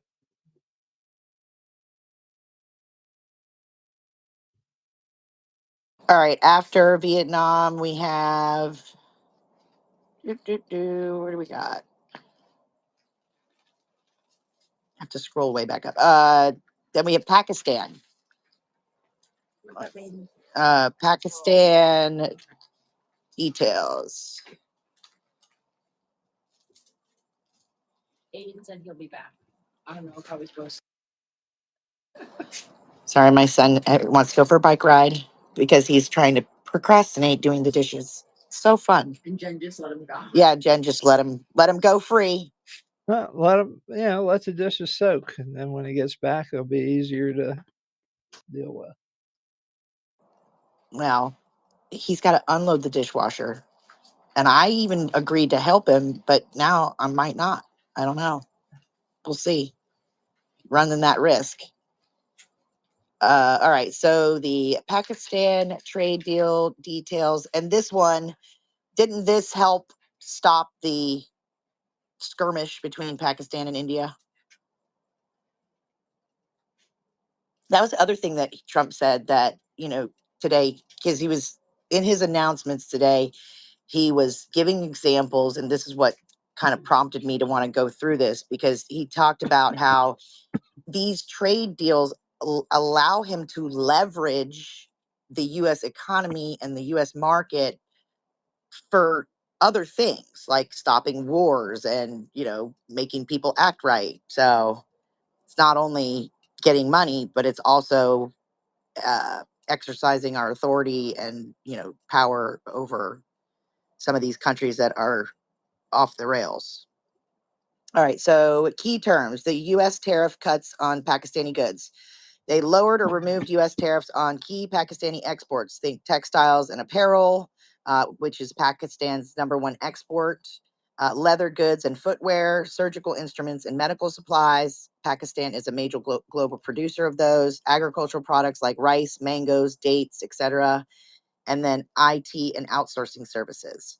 Pakistan's concessions: abolished its 5% digital service tax, which had targeted U.S. tech companies like Google, Amazon, and Facebook, agreed to expand digital and e-commerce cooperation with U.S. firms, strengthened protections for U.S. intellectual property, and then energy and resource cooperation, U.S. to help develop Pakistan's oil and natural gas reserves, expanded U.S. role in mining, crypto, and digital infrastructure, and Pakistan agreed to increase energy imports from the U.S. What it replaced: before July of 2025, U.S.-Pakistan trade operated under the WTO rules. Pakistan had no free trade deal with the U.S., and its exports, especially textiles, faced high UF tariffs, 10 to 20% in some categories. Digital services tax created tensions with U.S. tech firms. The 2025 deal removed those barriers and created the first structured bilateral trade framework between the two countries. Economic expectations for the U.S.: open access for tech companies in Pakistan, fast-growing digital economy, opportunities in energy, mining, and infrastructure investments, increased agricultural and machinery exports to Pakistan. And then for Pakistan, a huge boost to textile exports, its main economic driver, access to U.S. investment in energy and digital infrastructure, and potentially billions in savings from easier access to U.S. markets. That's the other thing. This is paving the way for digital, right? And I think that it's just going to change the whole game, because somebody who's living in a hut in the middle of nowhere, if they've got internet access, they can now bank and they can be a part of the global economy and build a business and do business with people in any country they want. So I think that by putting together these structured bilateral deals, it will, like, I guess, grease the wheels for the boom that we should see from blockchain and all that good stuff.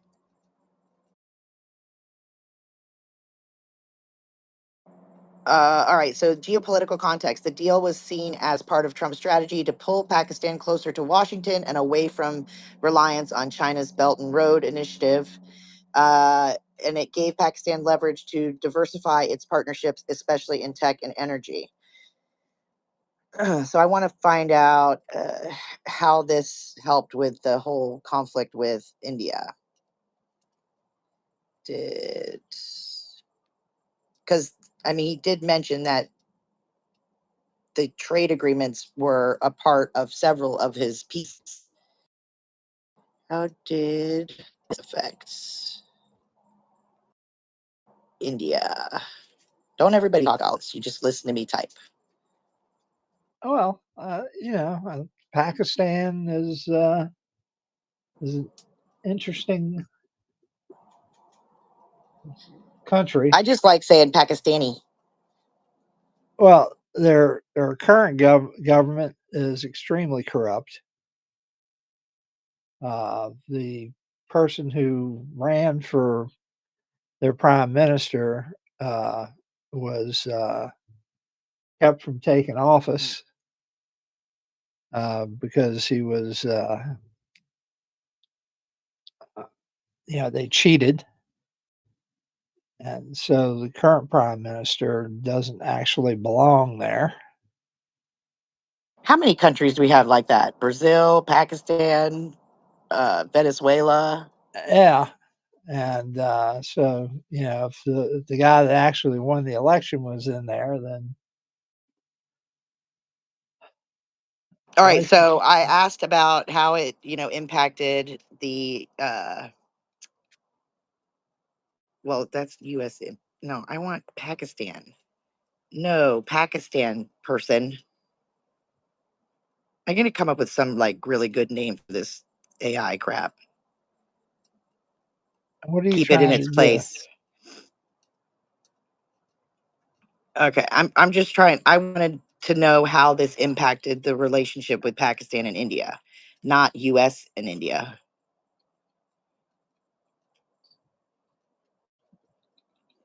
All right. So before the 2025 Pakistan US trade deal, there really wasn't much of a formal economic relationship between the two countries.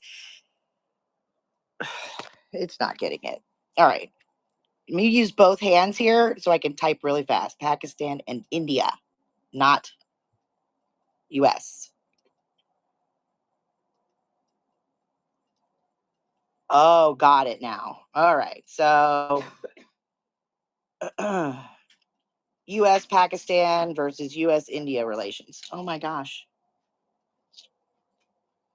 Relationship between Pakistan and India. I'm learning how to spell Pakistan real quick. So the timeline was uh, it wasn't a direct treaty. Okay, there's no former India-Pakistan peace deal, No, but but they're still like India's been messing up lately. there was a ceasefire mediation uh, early May of 2025. They had a ceasefire that was brokered uh, by by the U.S. By the U.S. July.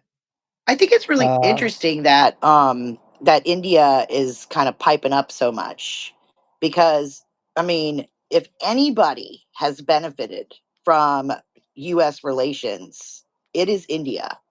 And if anybody has stolen or really taken advantage of us, it's them. And I don't understand what their idea is to kind of, become rebellious at but this point. I mean, India is basically on our shit list because they've been buying Russian oil.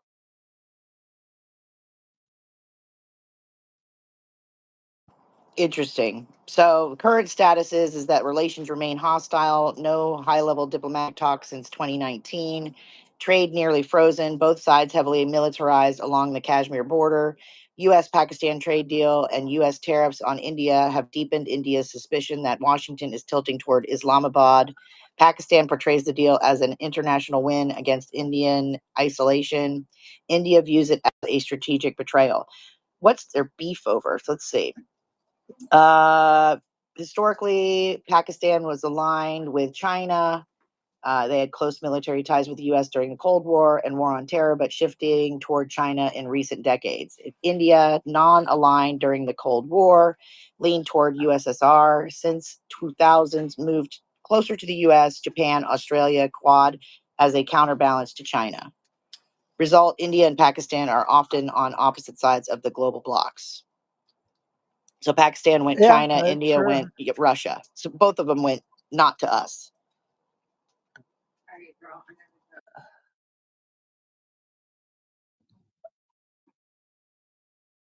This is true. Let's see. The conflict and flashpoints. Kashmir, the core dispute since 1947. Both claim it fully. Each controls part. So that's the area that they're like fighting over. Terrorism. India accused Pakistan. Have a safe trip home, Jen.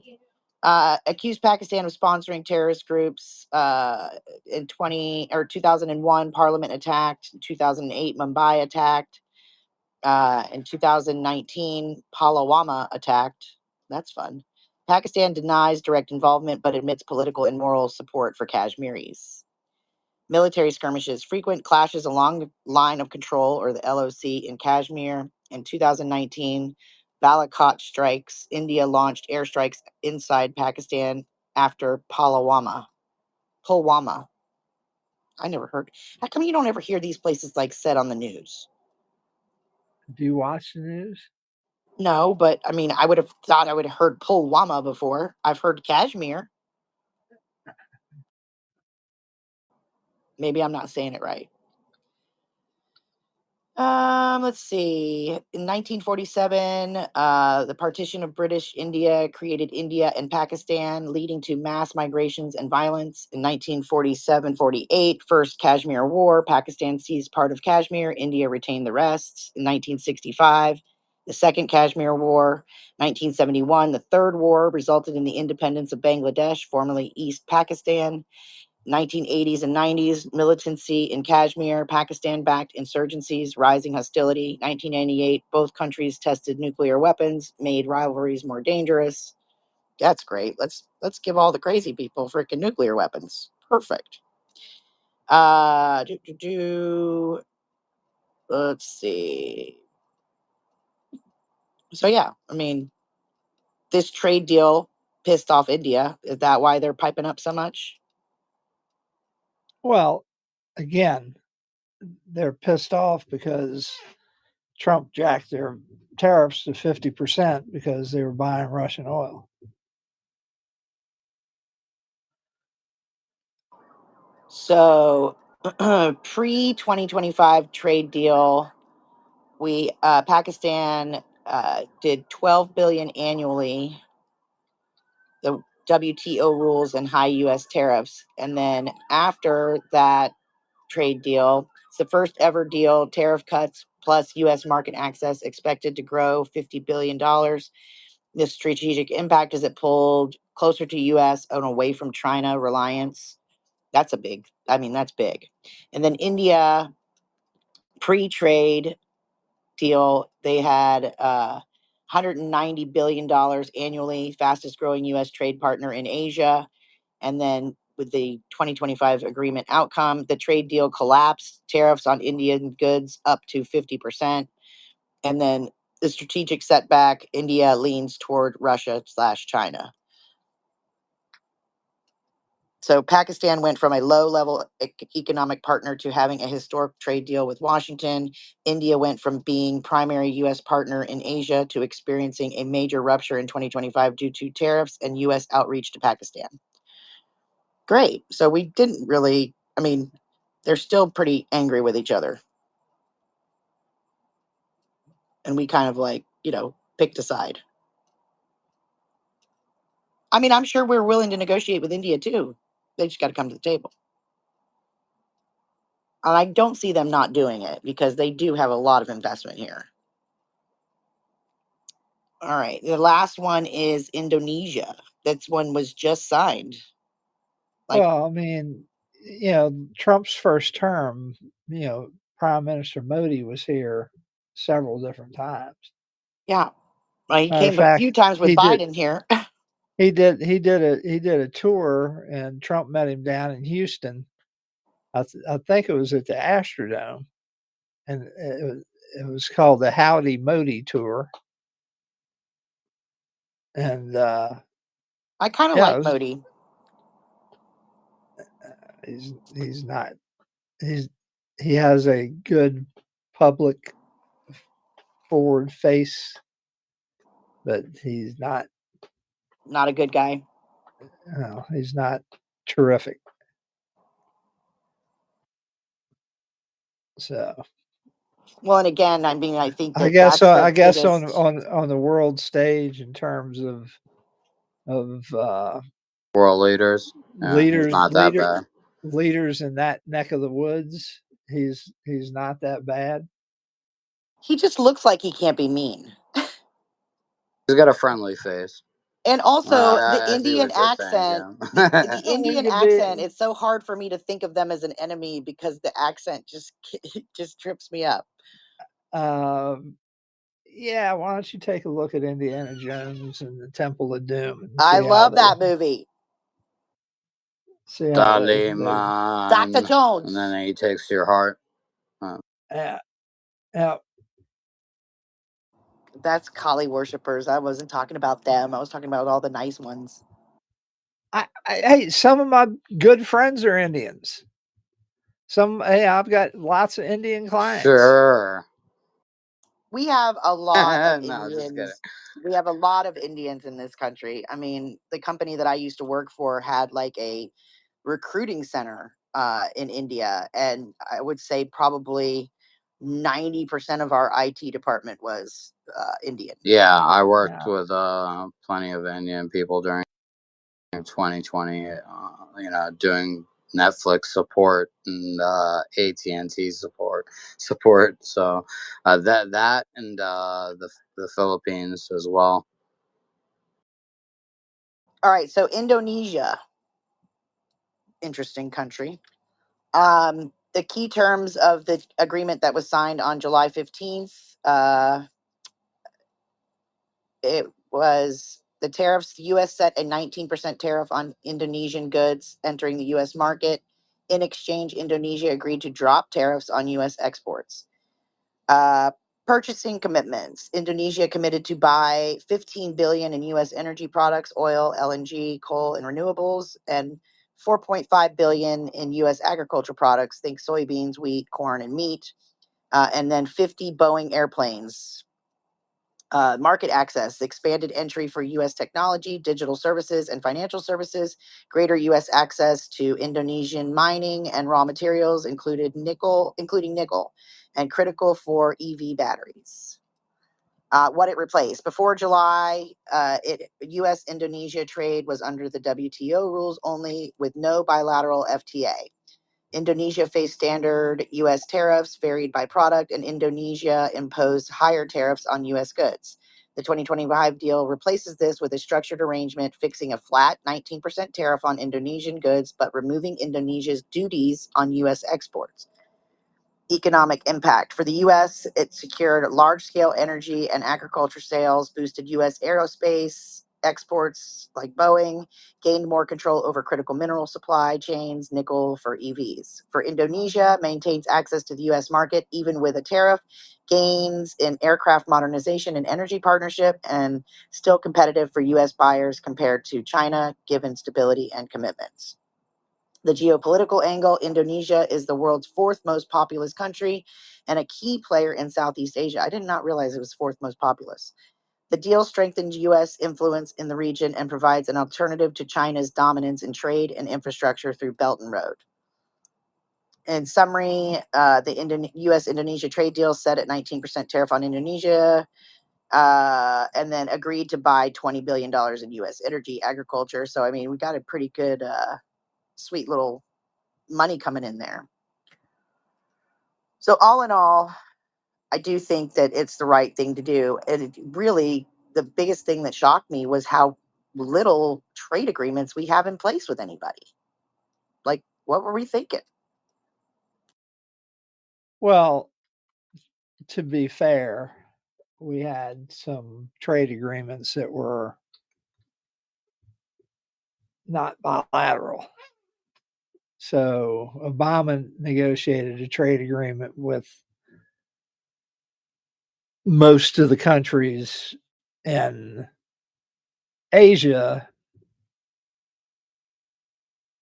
that were part of a group of countries that formed an association of people that were trading in Asia.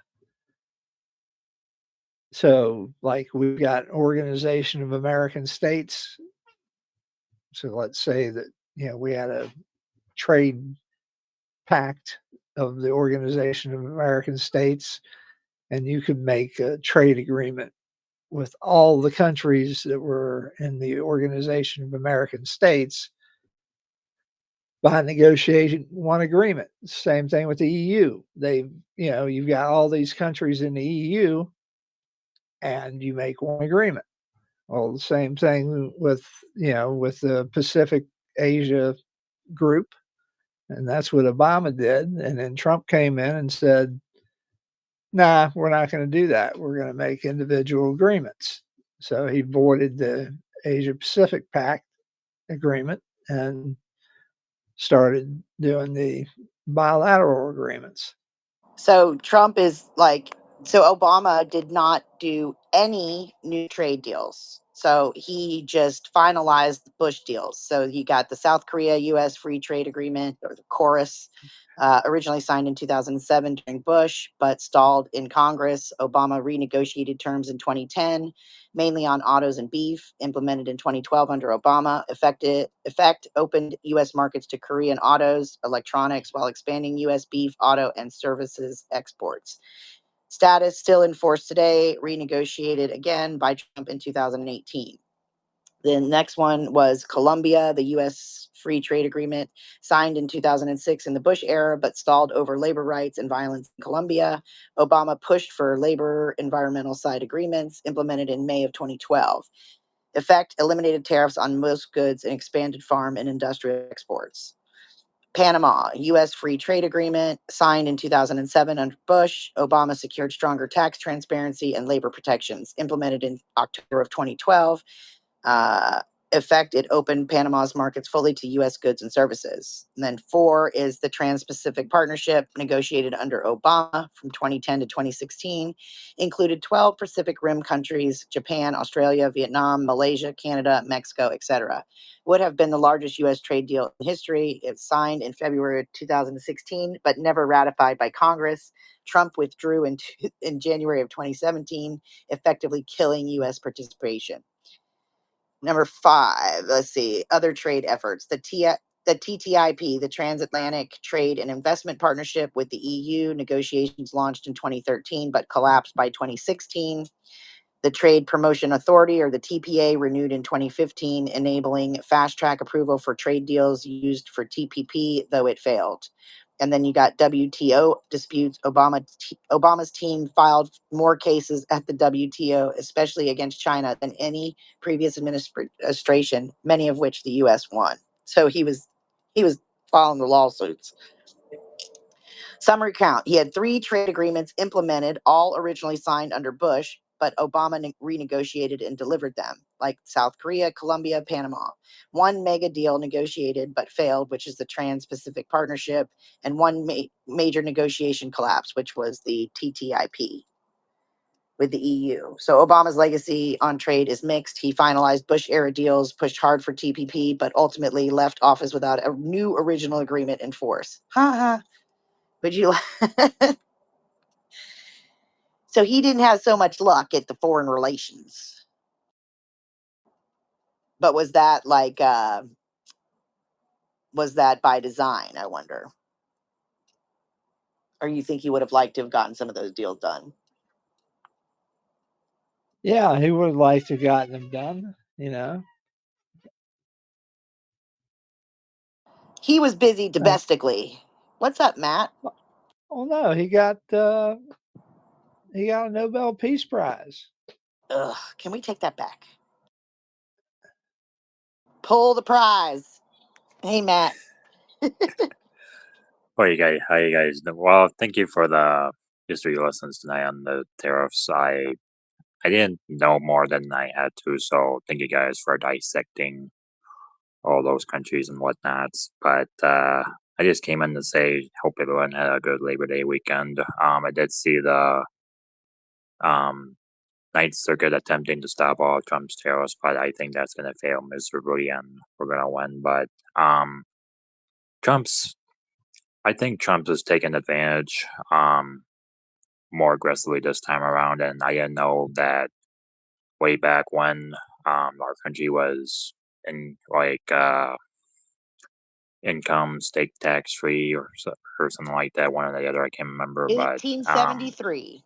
We were solvent. 1873. Okay, I thought it was 19 something, but either way. But I just hope we, you know, I'm just curious to see how that's going to play out. But um, I just want to see all these countries, squirm Peter Pants, and because they were got off very lightly by the previous administration, and I think Trump's just, he's taking full advantage when he can. So we'll have to see what happens. But we're all praying for the best here. But might have to get your popcorn ready for a couple of occasions. But so that's all I got to say. That's all. Well, thank you, and I agree. We definitely, it's going to be some interesting times ahead. Not that they haven't been so far, but just when I think it can't get any more interesting, it does. So I asked what trade deals were under President Joe Biden, and it says one, no new comprehensive trade agreements. Biden did not negotiate or sign any new free trade agreements, unlike Obama, who pushed the TPP, and Trump, who signed the USMCA revised chorus. Biden avoided new large scale trade pacts because he was dumb. Sectoral mini deals. Instead of FTAs, Biden pursued limited targeted trade agreements like US EU steel and aluminum truce of 2021, suspended Trump Section 232 tariffs, which was 25% on steel, 10% on aluminum, replaced with a quota system, and began negotiations on a global arrangement on sustainable steel and aluminum. And he eased the EU retaliatory tariffs on US products like bourbon, motorcycles, and jeans. He did US Japan Digital Trade Agreement 2021, expanded on the 2019 digital trade rules, focused on data flows, online services, and AI standards.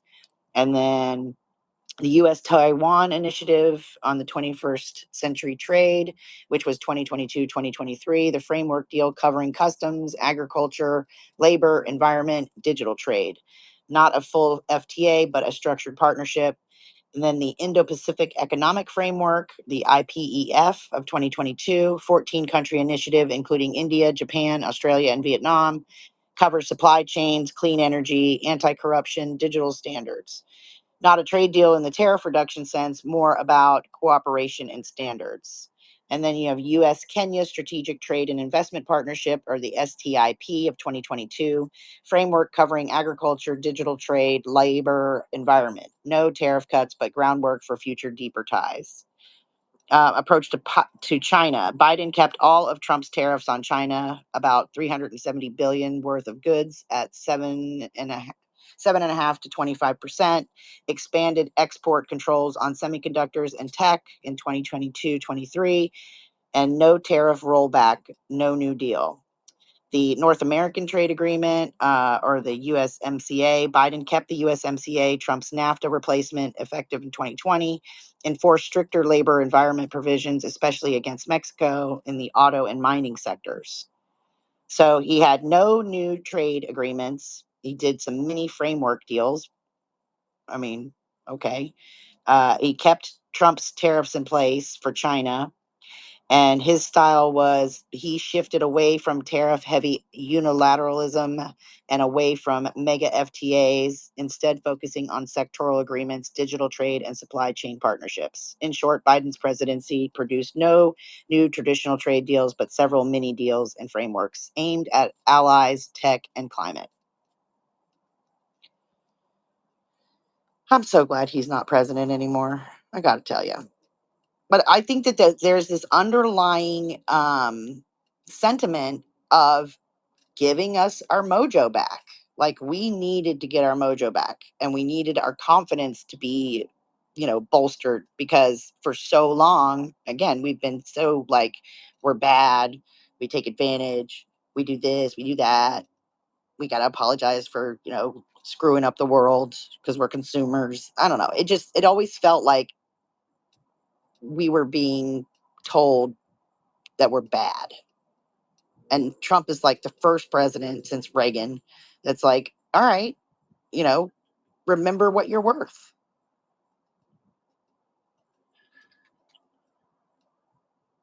I don't know. I feel like we're getting some confidence back. Yeah, we are, but imagine if Kamala Harris was president, then she would have no fucking idea. I Sorry for would the not. We language. would She had not be no where we effing are. idea what she would do. Oh my gosh. So she had. It would have been terrible. It would have been terrible. I mean, I can't even imagine where we would be right now. We'd probably be in World War III because that's what they want. Well, yeah, but probably there's probably gonna be some things we're probably just gonna be scratching our heads on, and it's like, you know what I mean. No, 100%. Totally know it. Well, I think that the American people made it too big to rig, and we need to continue doing that. Matt, did you want to talk a little bit about EVA and let people know how they can help out Pennsylvania?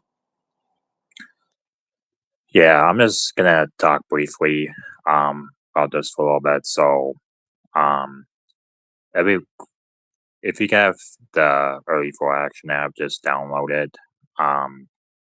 And you can simply send, any text you guys want to do. There are several tabs you can work on with Pennsylvania, and there's a couple for New Jersey as well.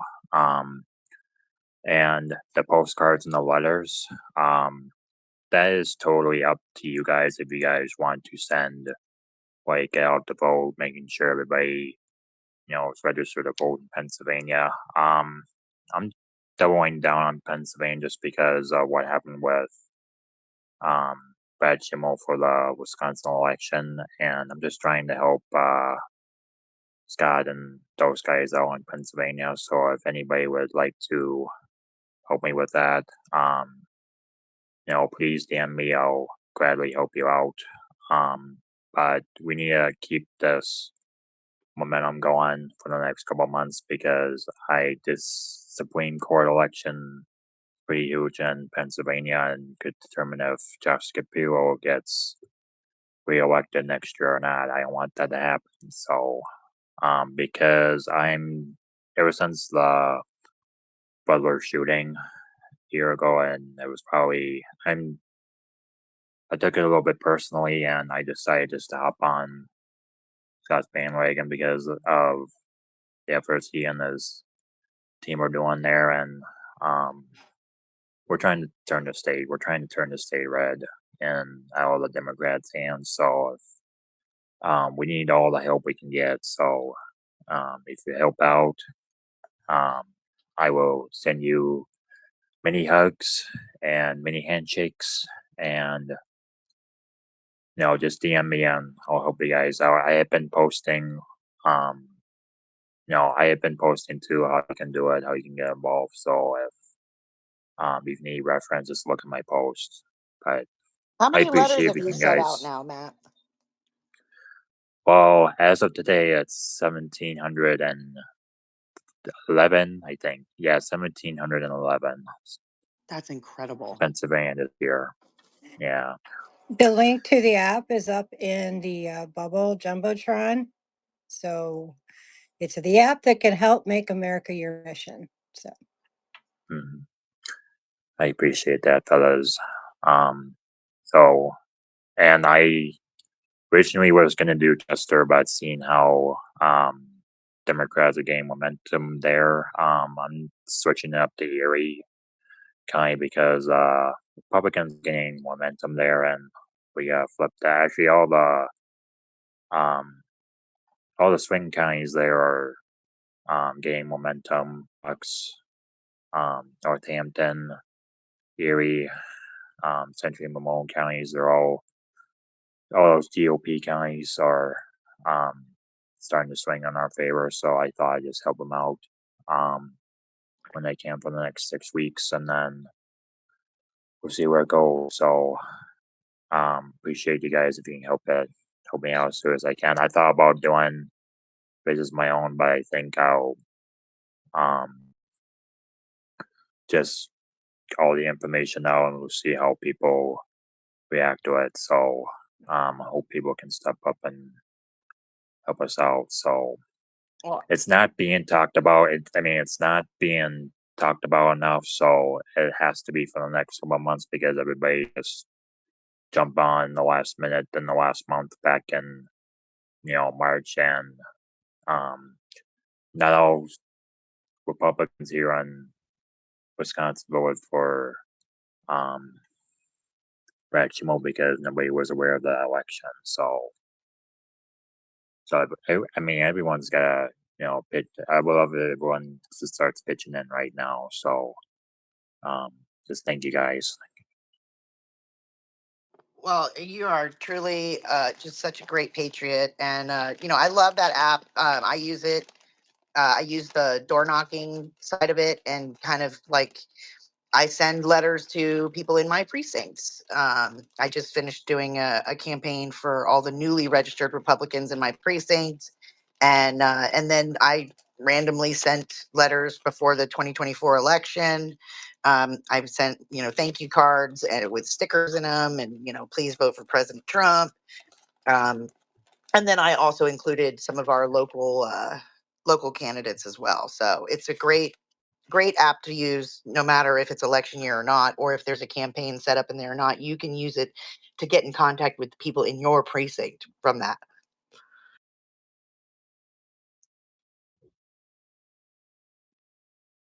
And you don't have to live in a particular state. You can just go in there and text away or call or whatever they've got set up going on in these different districts.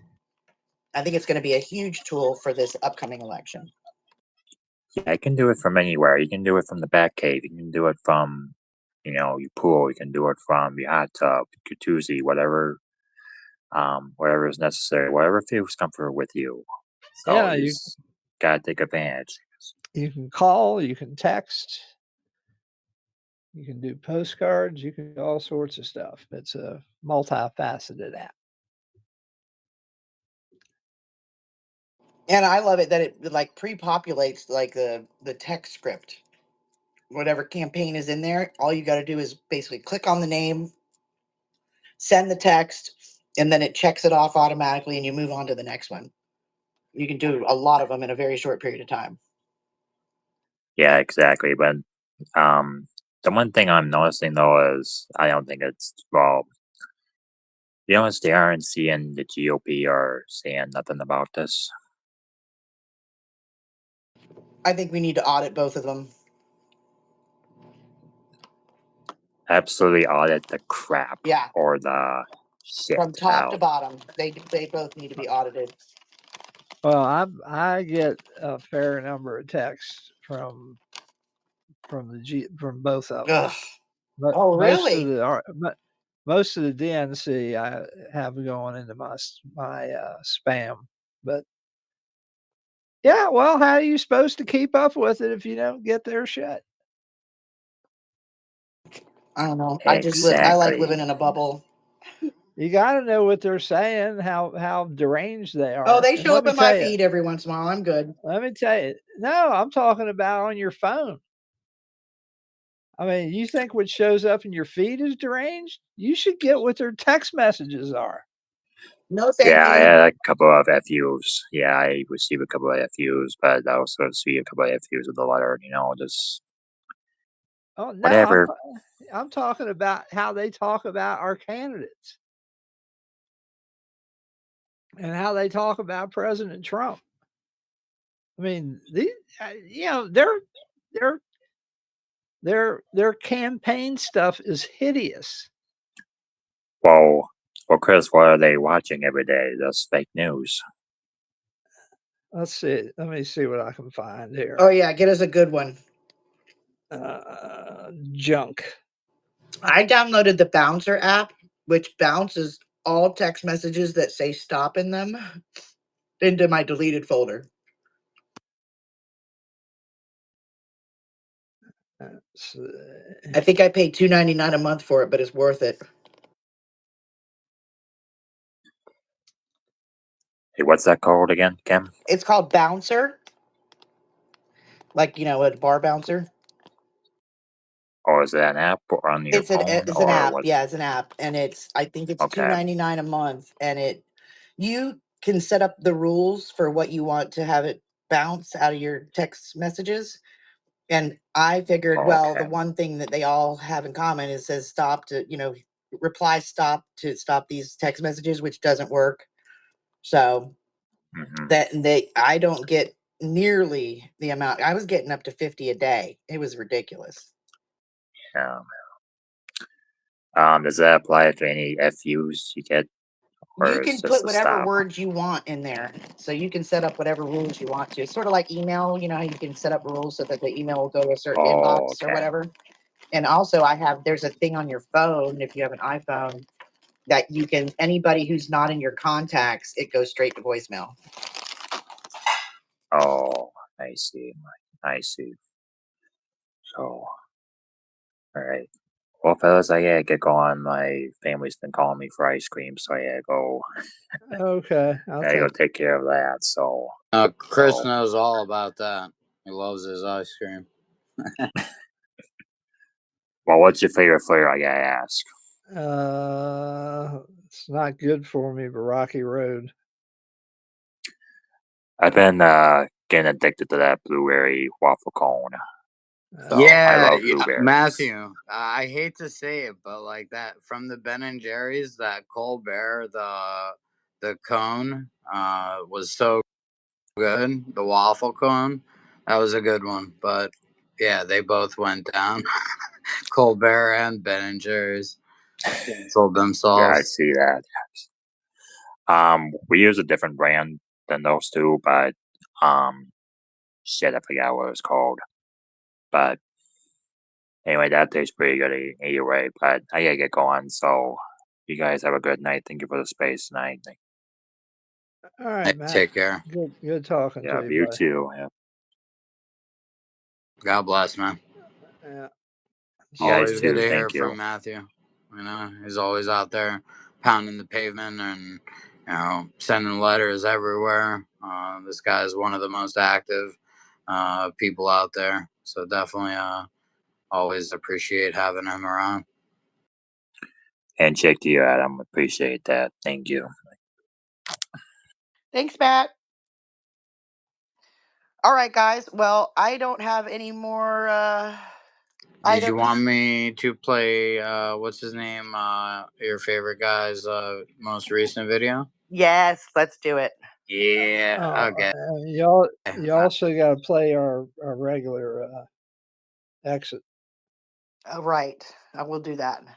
By the time he gets done with his video, I'll be ready. I just want to mention I've been having to keep an eye on the Rules Committee that just now adjourned. And they spent such a significant time. The House, this is in the Rules Committee, and they're trying to push forth the J6 subcommittee.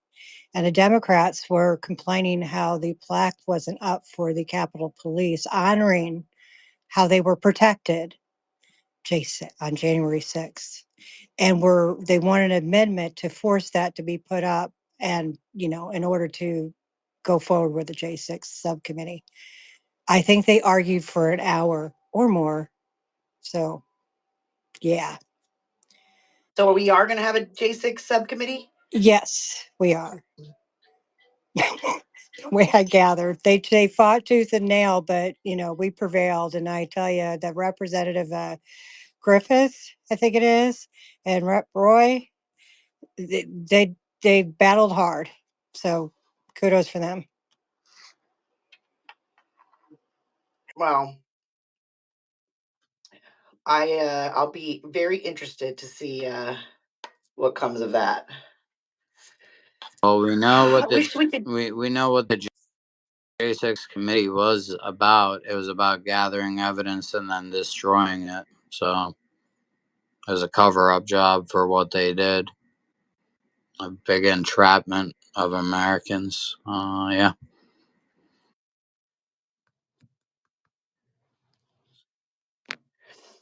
I got that video queued up. Just give me the green light.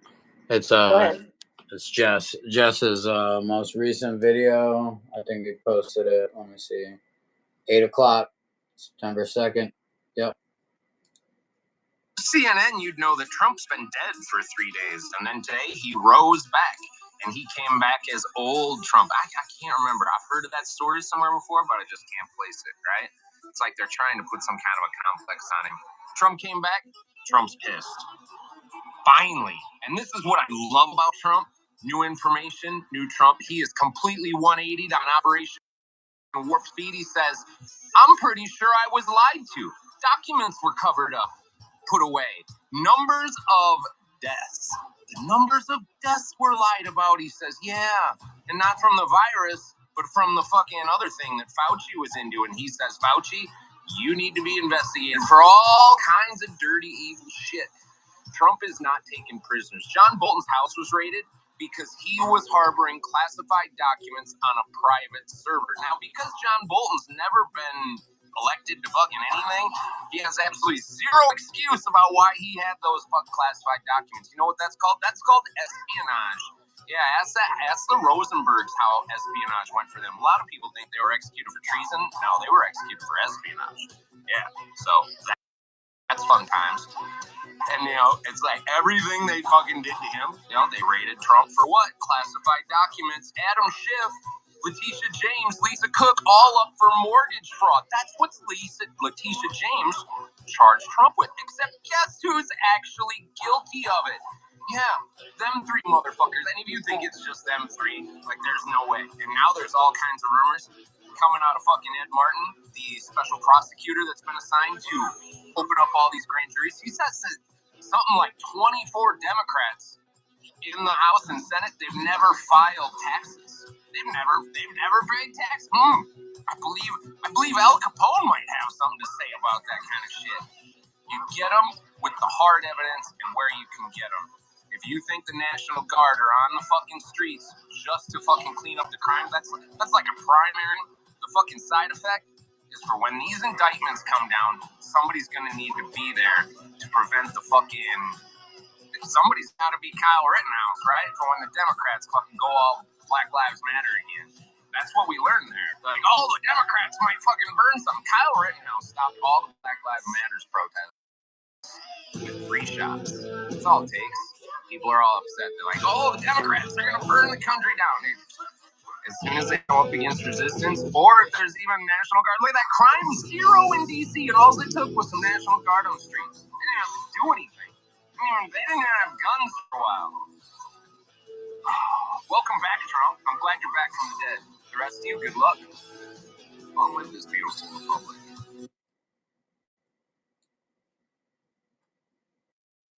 So good. Right. Yeah, it's funny to watch him kind of oscillate between black pill, red pill, white pill, black pill, red. I was telling people like last year when I was, they kept on bringing up warp speed, like as far as like, and I had to defend his stance on it as far as like it being like what he did was successful and he was proud of that. But, like other stuff he doesn't really like now. I knew he would come to this point, and then we're about 8 months in, and he's already talking about warp speed. So I think a lot of good things are to come of things, especially with Kennedy knocking a bunch of the stuff off the list, I guess. What Kennedy is doing is absolutely incredible. Him and Tulsi are just, and even Kristi Noem. I mean, she is like, the cabinet is functioning like a well-oiled machine. Everybody has the same goal in mind, and that is to make the American people whole again and healed and healthy. It's like it's Democrats like Robert Kennedy and Democrats like Tulsi Gabbard, real Democrats and real like Americans. Let's just say, like overall, that's what it is. It's all about this administration. We got real Americans that have America's best interests at heart, and not how to line their pockets the best they can, But these people in the CDC and NIH and all these medical agencies, they have access to the bad diseases, and that's what scares me. Is it takes one crazy person and the whole thing. We know, Kim, that they intercepted like people trying to bring like spores over and things like that. So we know that the military has been active, and as far as the National Guard, we've been seeing them getting deployed under Biden. Even in 2024, they were over in New York, and they were different areas. So Yeah, I think Biden did I feel everything on the secure, lowdown. as far as our military handling things. Yeah. All right, I'm going to play this clip and then we'll wrap it up. How about that? Yeah, sounds good. All right. It's Mr. Philby's favorite clip. If you ask 100 people on the street, what kind of government is America supposed to be? 99% of them will tell you a democracy. But that's a lie. The word democracy is not written into the Constitution at one time. It's not in the Bill of Rights. It's not in the Declaration of Independence. The Founding Fathers hated the idea of a democracy. They thought it was the worst form of government there is. And I agree with them. Because in a democracy, 51% of the people control 49% of the people. If you're part of the 49%, you're not free. America was founded as a constitutional republic. And in that constitutional republic that we have, 99% of the people can't take away the rights of 1%. You have your rights because you were born with them, human rights that nobody can take away from you. The government, the majority, no matter who they are, I can't take away your rights. And that's what our founding fathers gave us. But the psychological operations that they do to us, they make us believe that we're a democracy and that majority rules. You see? And they want you to believe that. Because then they tell you this poll says this many want this and this many want that and this many want this. And it doesn't have anything to do with anything. You hear George Bush saying democracy means freedom. No. Democracy equals New World Order. Democracy equals slavery. The word democracy is not synonymous with freedom. It's the opposite of freedom. Democracy is the worst form of government you can have. It's majority rule. And the government can tell you exactly what they want to tell you to do. Because the majority wants it. I don't care what the majority wants. I live my life as I choose. And if I don't commit violence, theft, or fraud against another human being, I can live my life as I wish. That's my choice. And if I'm allowed to make mistakes, because when you make mistakes, you learn from them. You grow as a human being. We're put on this earth to become the best individuals we can be, right? We're not here to put on this earth so the government can tell us how to live our lives and what we must do. We put into these systems and these paradigms. No. Kim, is that my boy Anthony Russo? Yes, sir. Yeah. I posted a video of his not too long ago, maybe 2 months back. Yeah, Anthony Russo is great. I mean, God bless him for putting that out. That is the epitome of everything that everybody needs to know about what we are. It's the truth.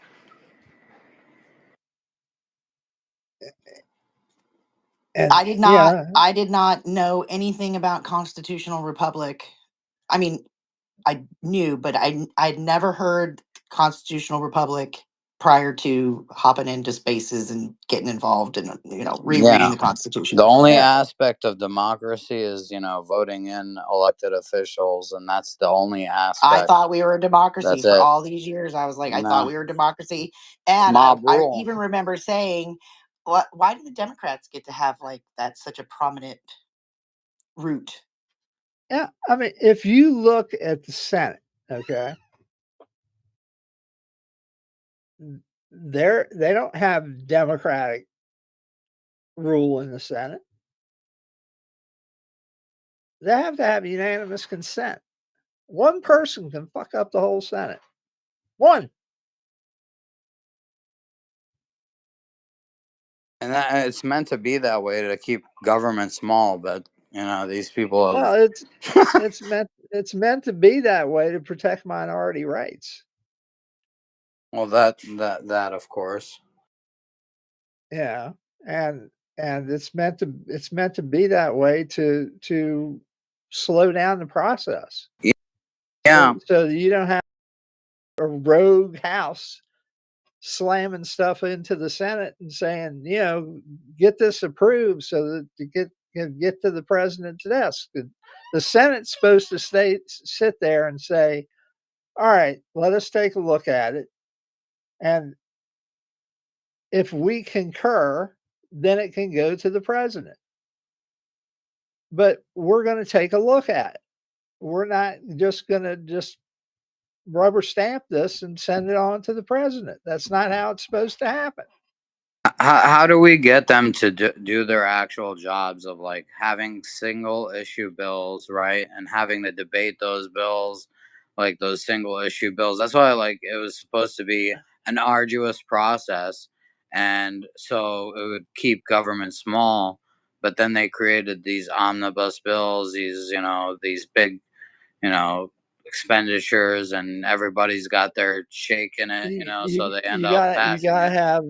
You got to have a constitutional amendment, because the problem is Article 3 gives the House and the Senate the right to make their own rules.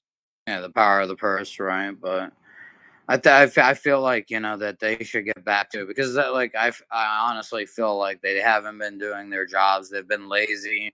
They passed it on to the executive branch, a lot of their responsibilities of doing single issue bills. Because imagine they had to work, and like not take all these big breaks and all this stuff. They get paid pretty well as it is. I think that what should happen is that there should be a test case where in some state, doesn't make any difference which one, where a state has a recall of a representative and say, we don't want you. You're not doing your job. We're calling you back. And have it go up to the Supreme Court. Say, is this constitutional or not? And if it is, yeah. They petitioned to recall Newsom, but they've got a rigged system over there. That's on the state level. I mean, they get elected, they're supposed to be there for 2 years. The problem is that the reelection rate in the House is over 90%. Because our elections are rigged. Everybody likes their representative, but they don't like anybody else's. I don't like my representative. That's why we need to get back to the hand count precinct level thing. Trump's saying it. Everybody's saying it. Now, well, we got time to actually set that up properly. We talked about it last week, Adam. I mean, we talked about, how many, I mean, most people you can have in a precinct's 3,000 people. It's easy. Done the same night. Yeah. We don't have to wait weeks. You don't have to, you're talking about a couple hours, and call the results in. You have Democrat and Republican certified right there in the precinct, and call it in. It's done. And you got oversight from both parties, or like two different party members, so like you have confidence in the vote counting. I mean, if you lose, you lose. Yeah, and then it's in life. The same night. I'm done. But I mean, this shit about, oh well, it could go long into the night because we've got these counties that are going to come in late. No, we can't allow that anymore. But look at the current system. They ran their system of electronic voting, and it took a week to get results. I mean, you got fucking computers that are supposed to be instantaneous, and you can't get the fucking things to spit out nothing. I mean, in 2020, you had them shipping votes. You had a guy that was ready to testify. You got him on film in Pennsylvania that said he drove a mail truck full of ballots, and that was the only thing on the mail truck. Well, a Democrat-funded organization, Election Defense Coalition, which is back-funded by the Rockefeller Fund as well, they spoke against mail-in voting and spoke against all the vulnerabilities. I mean, spoke toward all the vulnerabilities of electronic voting and all the stuff that we talk about. They have it. They have stated it, and this is a Democrat funded. And you know, you got Alec Baldwin and all these other celebrities that were involved in this organization. They're an environmental organization as well, but it is Election Defense Coalition that is a Democrat speaking mouth that has said this stuff themselves. Like, so it's like they have no argument. And it was funny because when I did that article last year, they took down all the sites and locked down the websites that that the links led to, which showed them stating the very things that we speak of, the vulnerabilities within these systems. And getting back to paper ballots, hand count, supervised by two different party members, and done on the precinct level, easily done, one night, boom, done. And Yeah, we don't have to worry about any of the nonsense. I mean, the only time that you should have any kind of issue is if you got people in line and they're in line at at whatever time that the polls are supposed to be open to, they should be able to vote. Something we say in IT is KISS. Keep it simple, stupid, and that's really works like that, in that regard. You really got to keep it simple, stupid, and it works out.